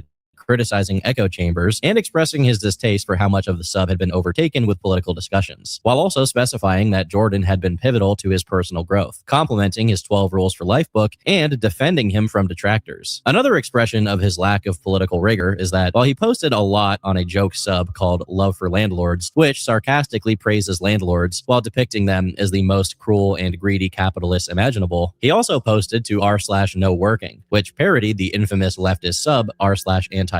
But make no mistake, in spite of his overall lax attitude towards politics, there were some things he took more seriously, and he only grew to take them more seriously as time went on. First off, he unsurprisingly had a more concerned approach when it came to gender ideology, condemning misgendering, and even raising an issue with how the left commodified the trans rights cause. Oddly enough, his post about it is on the r/anarcho-capitalism subreddit, although it doesn't seem like Lance has any other activity associated with libertarianism, besides a few passing comments on the legalization of drugs. Before he had any cohesive political beliefs, from a young age, Lance struggled with substance abuse. While he took an interest in subreddits like r/shrooms and r/acid, it's his post on r/alcoholism that is the most revealing out of all of them. In a reply to someone talking about how alcohol can cause blackouts, he wrote, "I appreciate the resources. I'll definitely read through the Alcohol Explained book. The blackout piece was solid. I don't think about choking. I am so glad I can't fall asleep on my back. It kind of saved me there. Lol. I kind of feel like it's too late on the addiction part because I did a ton of weed earlier in my teens and I can tell it messed with my energy and attention levels. And I mean this in no edgy or depressing way, but I don't really see myself making it past about 25 at this rate. So I'm not too worried about the long-term effects. I think I'll wait until legal age at least to try any alcohol again though." While this is quite revealing on its own, with Lance expressing a certain degree of hopelessness about his own life expectancy, it gets more interesting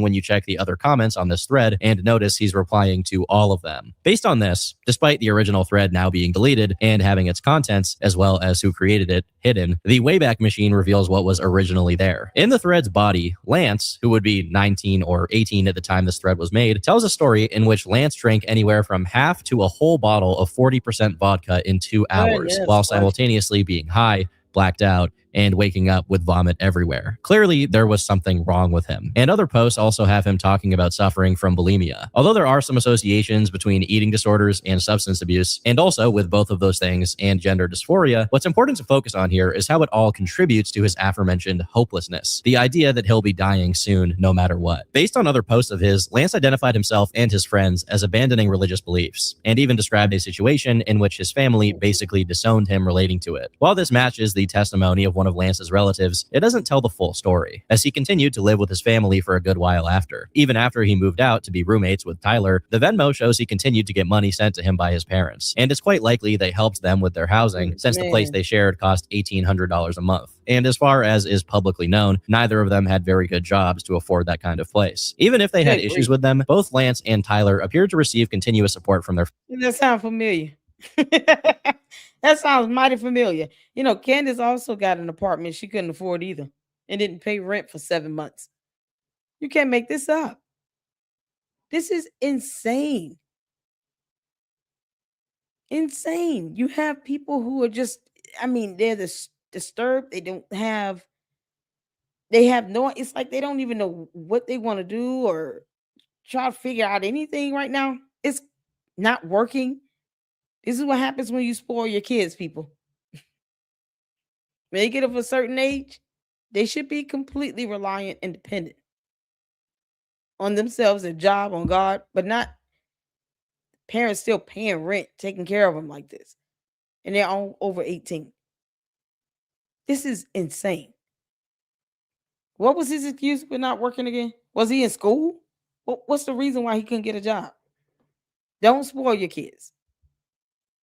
Because this stuff right here, I'm wondering if the parents even had an idea that all of this was going on and they didn't really try to talk to them about it.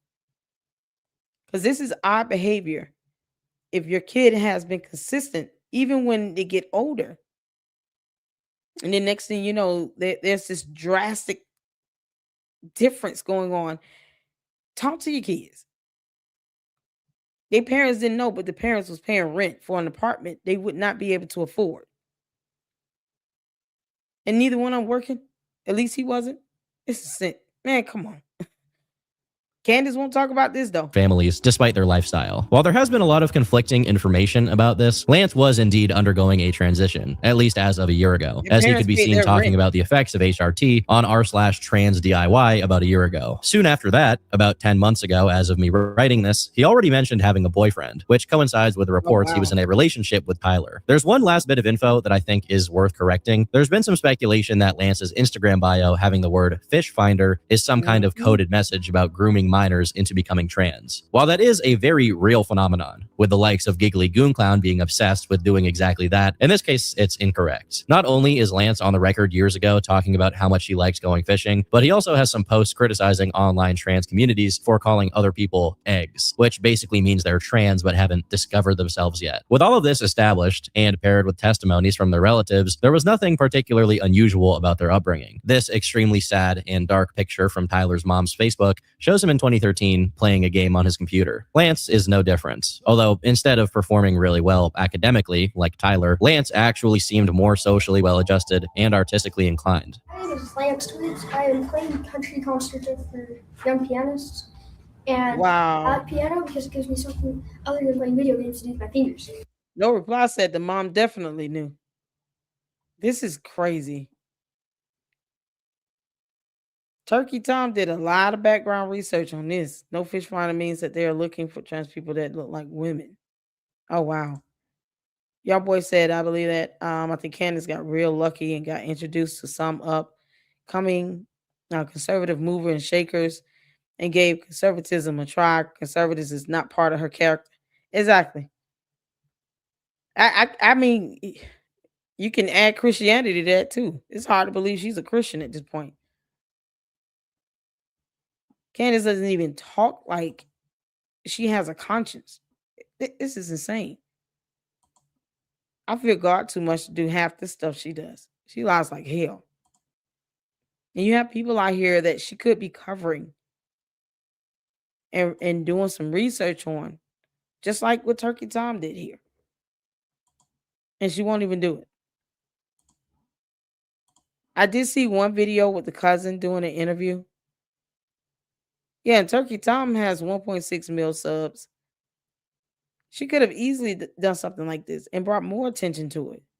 But she'd rather sit here and attack TPUSA that goes to speak to her character and her intent. The intention doesn't seem to be, I actually want to get evidence to see who pulled the trigger on the gun. It's like she's trying to conform this nonsense and the BS around it being the fault of TPUSA because she's trying to get revenge and be vindictive towards them. That's all this is. She's creating an issue with TPUSA that should not exist. TPUSA has got to stop responding to Candace. They've got to stop sitting here being afraid of her cult because it's a cult. And the dumb bots. They have got to stop doing this because information like this, it gets lost in translation. And instead of her bringing light to this and doing some research on this, she's trying to find a way to attack TPUSA because reasons. This girl holding a grudge over something that she brought on herself. And she thought that people were supposed to just accept all of her ideas or agree with it. No one owes her that. No one owes her that. She's just completely vindictive. Candace is vindictive. So I do see it. Speaking of her family, because she don't talk about her people. Speaking of her family, her cousin did an interview. The video was like 24 minutes on Storm Monroe's channel. Is this the full video? Because I want to make sure when we do go over it, we can go over this actually. But when we do check this out, that I got the full actual interview because the video I'm looking at is 24 minutes. So if this is the one, then let me know. And we will definitely go over that tomorrow. All right, y'all, let's get back to it. Thank you so much for tuning in. Y'all make sure y'all hit that like button. But from 2019 to 2024, both of them slowly moved from somewhat apolitical to left-wing, with a large emphasis on the topic of trans rights. While Lance's was well documented through his own Reddit, Tyler's was quieter. But there, nonetheless, a former classmate of his describes him as being a Reddit kid. Seemingly, just like something happened in 2020, a similar effect took place in 2024 when Lance and Tyler moved in together, and their families started to notice both of them feeding off of each other and becoming more politically inclined. For a few days after the assassination, the exact dynamic between them was unknown. But just a few days ago, their final Discord messages to one another were released, and they read as follows. Tyler, drop what you are doing. Look under my keyboard. Lance, what? You're joking, right? Here, Tyler is referencing the note I had mentioned earlier that had been destroyed and was recovered, where he declared he was going to take Charlie's life. Their conversation continued. Tyler, I'm still okay, my love, but am stuck in Orem for a little while longer yet. Shouldn't be long until I can come home, but I gotta grab my rifle still. To be honest, I had hoped to keep this a secret till I died of old age. I am sorry to involve you. Job before I do believe that Candace's intent and motive is purely out of vindication and being revengeful. Because I don't know anyone that sits here talking about we're asking questions, but yet everything seems to be directed towards TPUSA. Everything.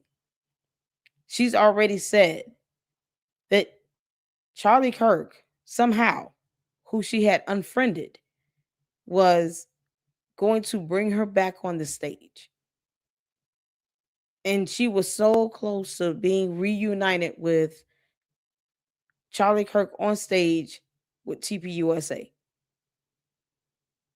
It's like she's seeing this from an angle of someone took my opportunity to get back into TPUSA and be next to Charlie Kirk away from me, but not necessarily having any empathy for the fact that his life was taken. To her, I was robbed of an opportunity because I would not have said, they were going to have me come on the stage with them. And somehow now TPUSA didn't want her to be reunited with Charlie Kirk. And then she turns around and makes comments about being on their payroll for PR. Because all of this is a game for her. She said it best. I'm playing a game of chess. She's playing a game. She's not taking any of this seriously. Just like she goes in on Daily Wire. She goes back and gets all this revenge and is completely vindictive towards these companies that didn't owe her anything. They didn't have to maintain employment with her. They don't have to agree with her views. What she's doing now is what she should have done a long time ago. Have your own podcast. Don't sit here and get upset because Daily Wire or PragerU or TPUSA, all three of these jobs, these opportunities, wanted to get her the hell on. Whether it was a forced resignation or her being fired, breaching contracts. 3. And these are primarily conservative organizations or agencies that catapulted her to where she is. And when she does her own podcast, she claims that she has #1 status here. So this is something she could have did a long time ago. But as opposed to her saying, you know what, I got my own show. It's all good. I've got over 5 million subs. Most of them are bots.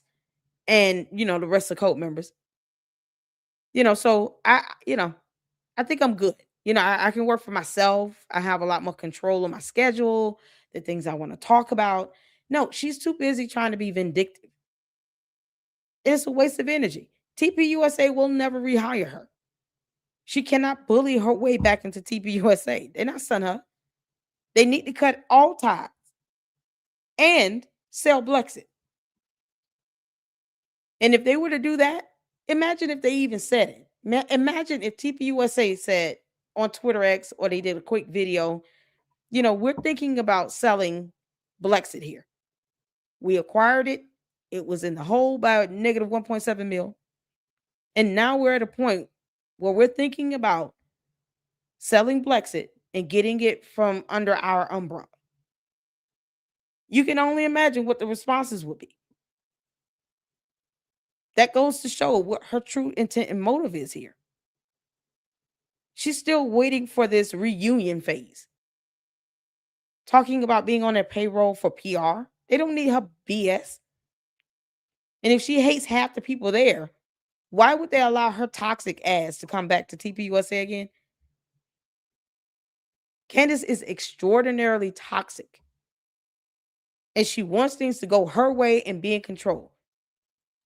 So the last thing she should want is to have a reunion with someone else's company, and she can't do what she want to do. She can't say what she wants to say. So why just focus on them like this to the point where you're accusing them of being involved? They know more than what they say they know, but won't even play Turkey Tom videos. Won't even try to do a little research. She's targeting TPUSA because she's vindictive and petty and soulless. And she has nothing else. And she's upset about not being able to get reunited. Charlie Kirk didn't ask for this to happen to him. The kids don't deserve to have lost their father the way they did.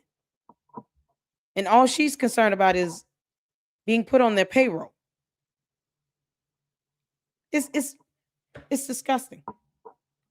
And it's, in my opinion, it's not hard to put the 2 and 2 together. All the videos she's done going for them, everybody there, anybody that loved Charlie Kirk, his best friends, people who were closer to him than she was, full-blown attack. All of that out of vindication. Because she can't even say why she keeps focusing on them. It's the same thing with her and her views about Israel. Full-blown attack mode. And yet, this is what happens when you sit here and talk about lying by omission, Candace, and then the Israeli PM releases a full 7-page letter, and you still don't want to believe it. She's already shown her cards a long time ago. I pay attention. Candace has lost her mind, and we're going to keep debunking her. I think that's a motive. Now it's vulnerable. Charlie Kirk has been assassinated. Now TPUSA is wide open. Yeah, let me go for the goal below the belt. Punch below the belt. She's just absolutely soulless.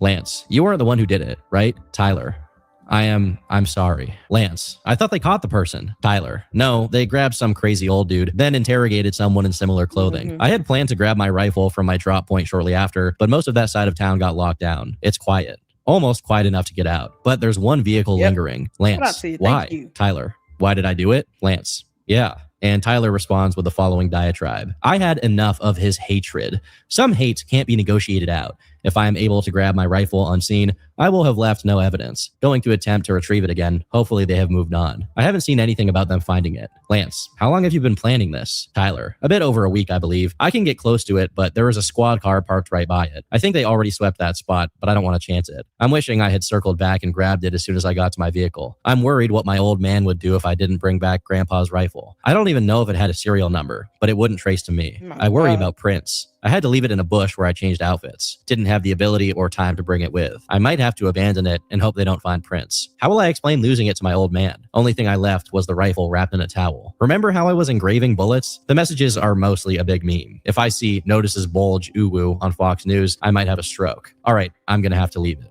That really sucks. Judging from today, I'd say Grandpa's gun does just fine. I don't know. I think that was a $2,000 scope. Delete this exchange. My dad wants photos of the rifle. He says Grandpa wants to know who has what. The feds released a photo of the rifle, and it is very unique. He's calling me right now, not answering. Since Trump got into office, he has been pretty diehard MAGA. I'm going to turn myself in willingly. One of my neighbors here is a deputy for the sheriff. You are all I worry about. Yeah, see, he turned himself in willingly. That's not something that a person who reasonably believes that they're innocent, because the logic would be if George Zinn wanted to take credit for this, then I will let that happen. But he decided to, even if his parents told him, like, listen, we got to turn you in. You can't do this. Plus, it puts them in a line of fire because they're going to get backlash if they don't turn their son in. Especially when he's been captured on all these video footages. It's so crazy. And she wants to sit here and talk about, oh, he didn't pull the trigger on a gun. None of that stuff she says and does is going to fly in court. It's just not. And Candace does not care. So it just, to her, it's more credence for her to keep pushing these dumb conspiracy theories with no evidence. Love, Lance, I'm much more worried about you. Tyler, don't talk to the media, please. Don't take any interviews or make any comments. If any police ask you questions, ask for a lawyer and stay silent. While Lance did follow Tyler's wishes on the first request, he didn't on the second, as he did cooperate with law enforcement extensively as per the affidavit. Now, if you're wondering about the visuals for the messages on screen, those are not the actual screenshots, but instead depictions of what the messages would look like. However, the contents of the messages are genuine. It's technically possible that Lance and Tyler coordinated this exchange beforehand to exonerate Lance of any cooperation, given the pretty performative nature of some of Tyler's messages especially. Given they did live together and shared political views, it's not impossible. But at the same time, it's also possible that, indeed, Tyler concocted and carried this plan out on his own. Given Lance was more expressive and even-minded, while Tyler was much harder to read even by his close friends, it could be that the latter was a ticking time bomb, and his political beliefs about Charlie Kirk, paired with his attachment to Lance, who was trans, were enough to set him off. As it currently stands, Tyler is potentially facing the death penalty, and Lance is nowhere to be seen or heard from. For many people, this was case closed, but other people have pitched the possibility that even if Lance had no foreknowledge, it doesn't mean other people couldn't have. Beyond those I've mentioned earlier in the video, there were a few other suspicious details surrounding the whole incident. For example, a neighbor of theirs claimed that 2 weeks prior to the attack, several people driving cars with out-of-state plates were seen going in and out. Additionally, there were a couple of Change.org petitions by locals who were vehemently opposed to Charlie Kirk speaking at the university, and some of the comments got pretty questionable. Besides the name-calling and political accusations, there were some comments like, no tolerance for Nazis like Kirk. Stop the speaking or someone else will. Of course, this could just be someone making a baseless threat due to how they felt about Charlie, but it goes deeper. A day prior to the assassination, a now-deleted TikTok account called Definitely Not Jackson made a post with the captions, Charles James Kirk, Mr. College Dropout, does not know what's coming tomorrow. Be ready. This isn't a threat. It's a promise. It's a bad day to be Charlie tomorrow. Hashtag UVU. Again, this could just be a reference to the debate itself as some illusion that Charlie will get owned or something in the marketplace of ideas. But there's also more. 5 days prior to the shooting, a Twitter user named Fuyoshi Incel said, "You guys, I have something big coming soon. Just be sure to check the news. You'll know it when you see it. Winky emoji face." And within a few hours of the assassination, he came back to say, "Well, that's that. Another chud bites the dust." This account currently appears to be completely gone. Lastly, a TikTok and Twitter user who followed Lance Twiggs by the name of Churbum75M, as soon as the attack took place, tweeted out, "We did it." Adding insult to injury, he followed it up with, "Charlie Kirk deserved that. Let it die." On his TikTok, he set his account to the picture of the moment Kirk was shot, along with a lot of other vile posts about it. By merely searching up his handle on Twitter, it's easy to find that just days prior, he was in hot water for insincerely apologizing for making offensive jokes in a Discord server. With all of those elements put together, this matched the profile of unconventional leftists that would be expected. Churbum eventually shared conversations he'd had with a friend of his, where his friend is saying, "We aren't even old enough to hold a gun without a weapon charge." But of course, at this point, the concern wasn't that anyone besides Tyler actually did it, but instead that other people knew that he would beforehand. He eventually made a tweet claiming that it was all a misunderstanding and he was just an immature teenager scared for his life. Despite tweeting out many times afterwards asking to be left alone and saying, "This is why you got to monitor your kids' social media." This is it here. This is why you got to do it. This is absolutely insane. These messages are off the wall. Catherine says Tyler was probably watching Charlie on his phone waiting for the question, but I want to know how he knew what would be asked. I mean, these are reasonable questions now because it's based on what we're reading from these messages on various social media platforms. Candace won't talk about this stuff though. Melinda said the charging doc said mother saw it on TV and called dad, if I recall. Yes, I think that's because they did, identify him as well. And we as mothers, we know our children. We know our children. I can pick my kids out if I needed to in a lineup of something. We know who our kids are. We raised them, we took care of them. What's heartbreaking is that, two young people, he did all of this because he didn't agree with something. And you see the candy ass cult members doing the same thing that Tyler Robinson has done. Going after people and attacking because they don't agree with Candace. When that heifer start paying our rent and mortgage, holler at me. You can't make this up. Donna says Lance and Tyler's friend said they talk to each other the way the messages are, which is abnormal. This type of language, their way of communicating here it's like this isn't, I don't get the sense of someone that is in the right frame of mind. And it's not normal lingo, if that makes sense. It's like reading. It's like reading something from the 2025 version of Shakespeare. I mean, it's just fantastical almost. But if that's how they communicated with each other, and Lance himself has cooperated with investigators, we can't say, like Candace can't say, that's not how people talk and then leave it at that. No, you can't dictate how people talk either. So if Lance confirmed these messages are real, this is our exchange, text, posts, all these things, they would be the ones that know best as to how they communicated, their communication style, their lingual, choice of phrases and terminology. All those things factor into the communication piece. And if he can say, yes, this is our communications, these are our texts, who is Candace to say that it's not? She's not producing any evidence to the contrary. But yet, gosh, she's such an idiot. She plays a video where he uses the word vehicle versus car and didn't play the entire video, which was absolutely disingenuous. Play the whole video and let people take from that what they want. But the other half of the video, he actually uses the word. Just blatant lies like that. And the deception and intentional misleading. All of that factors in if someone sues her. If Brian Harpool, TPUSA, Erica Kirk, if these people wanted to sue her, they can speak to this intent here because you are intentionally only playing certain pieces of video footage to try to conform it to your dumb moot point, to your narrative. And you don't care about the backlash that these people you keep naming, photos you're putting up, you don't care about the backlash that they're experiencing. And you can't even play a whole video where Tyler Robinson is using the words either vehicle or automobile or car. Something to that extent. Like, you can't play the whole video where he's saying both words.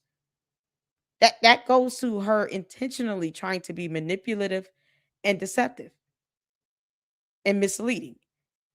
Those words are synonymous with lies. So Candace lies her ass off, and she's too narcissistic to understand hypocrisy. All this information here, she could have touched on, and she just doesn't care. It's disingenuous. And if anything were to happen and come to find out that Candace and her dumbass, conspiracy theories invoked enough doubt into this case, Tyler Robinson could very well walk free. And she doesn't care about that consequence either. This is crazy. That's why I keep telling people to just sue her. They just need to sue her ass.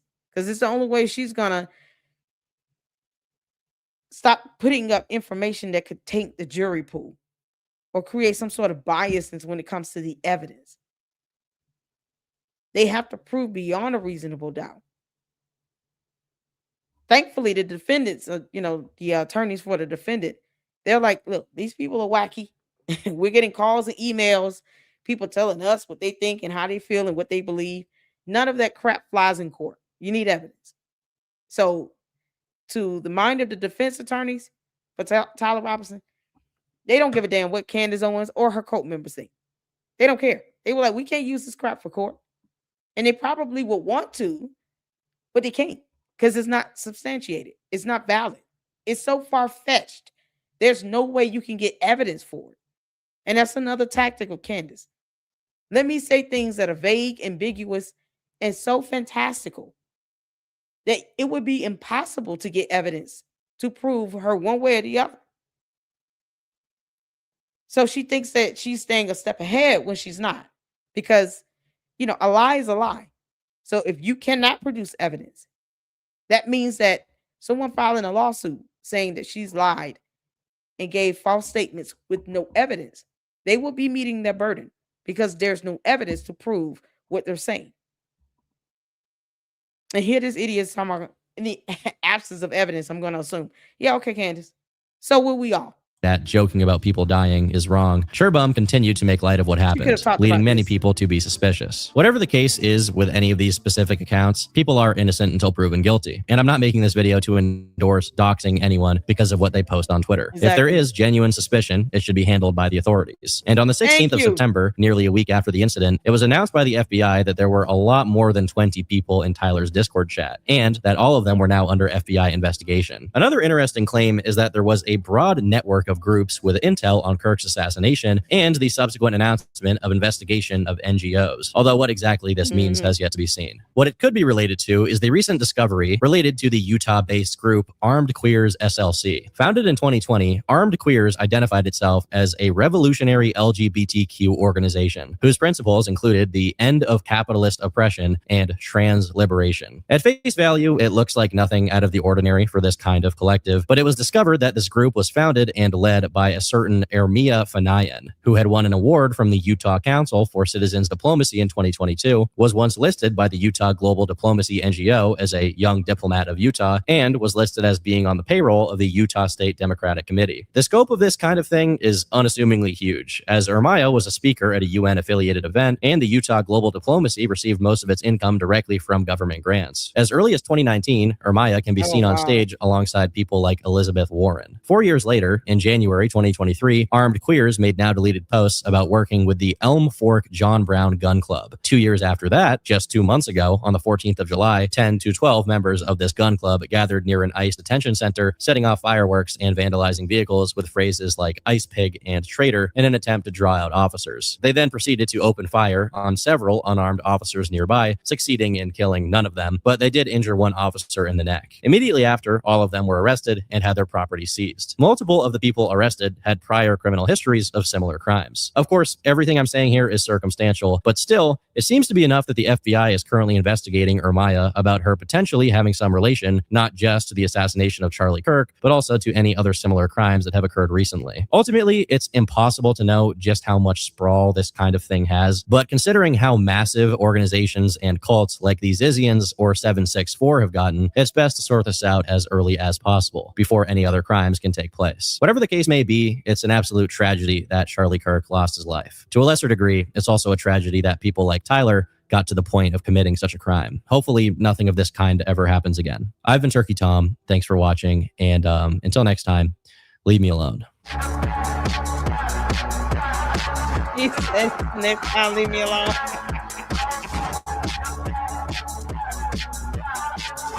Man, this was thorough and well done. It really was. I have I see Paramount Tactical did a live stream today. Looks like he had a panel. So that live was about 3 hours. So what we'll do is we'll check that out Sunday, because tomorrow I do want to cover not the full complaint of the federal lawsuit that Candace is named in for that fake ass meme coin. Because Candace, if you are capable of aiding in some scam with a fake meme coin to defraud people, quite possibly, that speaks to the aspect of you defrauding people in any other area. Like, focusing in on this Charlie Kirk assassination to get clicks, likes, views, and money. So she's not new to the aspect of fraudulent behavior, especially when it comes down to how she makes money here.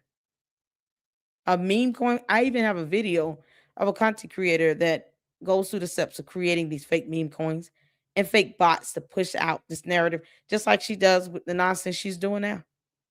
She knows she has bots. But there lies the fact that she's not. Candace, you're bad at this. You're not an investigator. You're not even good at reporting basic information. And you have to use bots to push out your nonsense. It's so crazy. So I see here it's the PSYOP behind Candace Owens. So we'll check that out on Sunday. Tomorrow we'll get to I think it's a second video that I want to check out with Turkey Tom. Both sides have done a video, looks like, on Candace Owens' background. And then, of course, the interview with the cousin. We can do that tomorrow, along with going over the lawsuit. Because you all need to see why it's important to go over this stuff, to show you just the mentality that Candace has. I would never want to even be affiliated with something that is alleged to be a fraudulent meme coin. It's insane. And she could have just done good content and actually been factually based and still be at the point where she is. She's had at least 3 good opportunities to really make the most of the attention that they gave her on the Daily Wire, PragerU, TPUSA. Opportunities to kind of get bumped up a little bit, get into the face of the public. So why use these dumbass bots? And you can tell when she's saying things like she said with her Facebook Live. I'm still trying to get, if anybody got that video to send to me, please let me know. Because we'll go over that tomorrow. And once she does some live stream, all of a sudden you see all this information popping up on Twitter X, on Instagram, on Facebook, all these comments, all these things coming from that one video. So it's like they start pushing out this narrative before people really start talking about it because they're trying to get ahead of it. It doesn't work because they have no evidence. It's not factually based. She just says dumb things that's more distracting.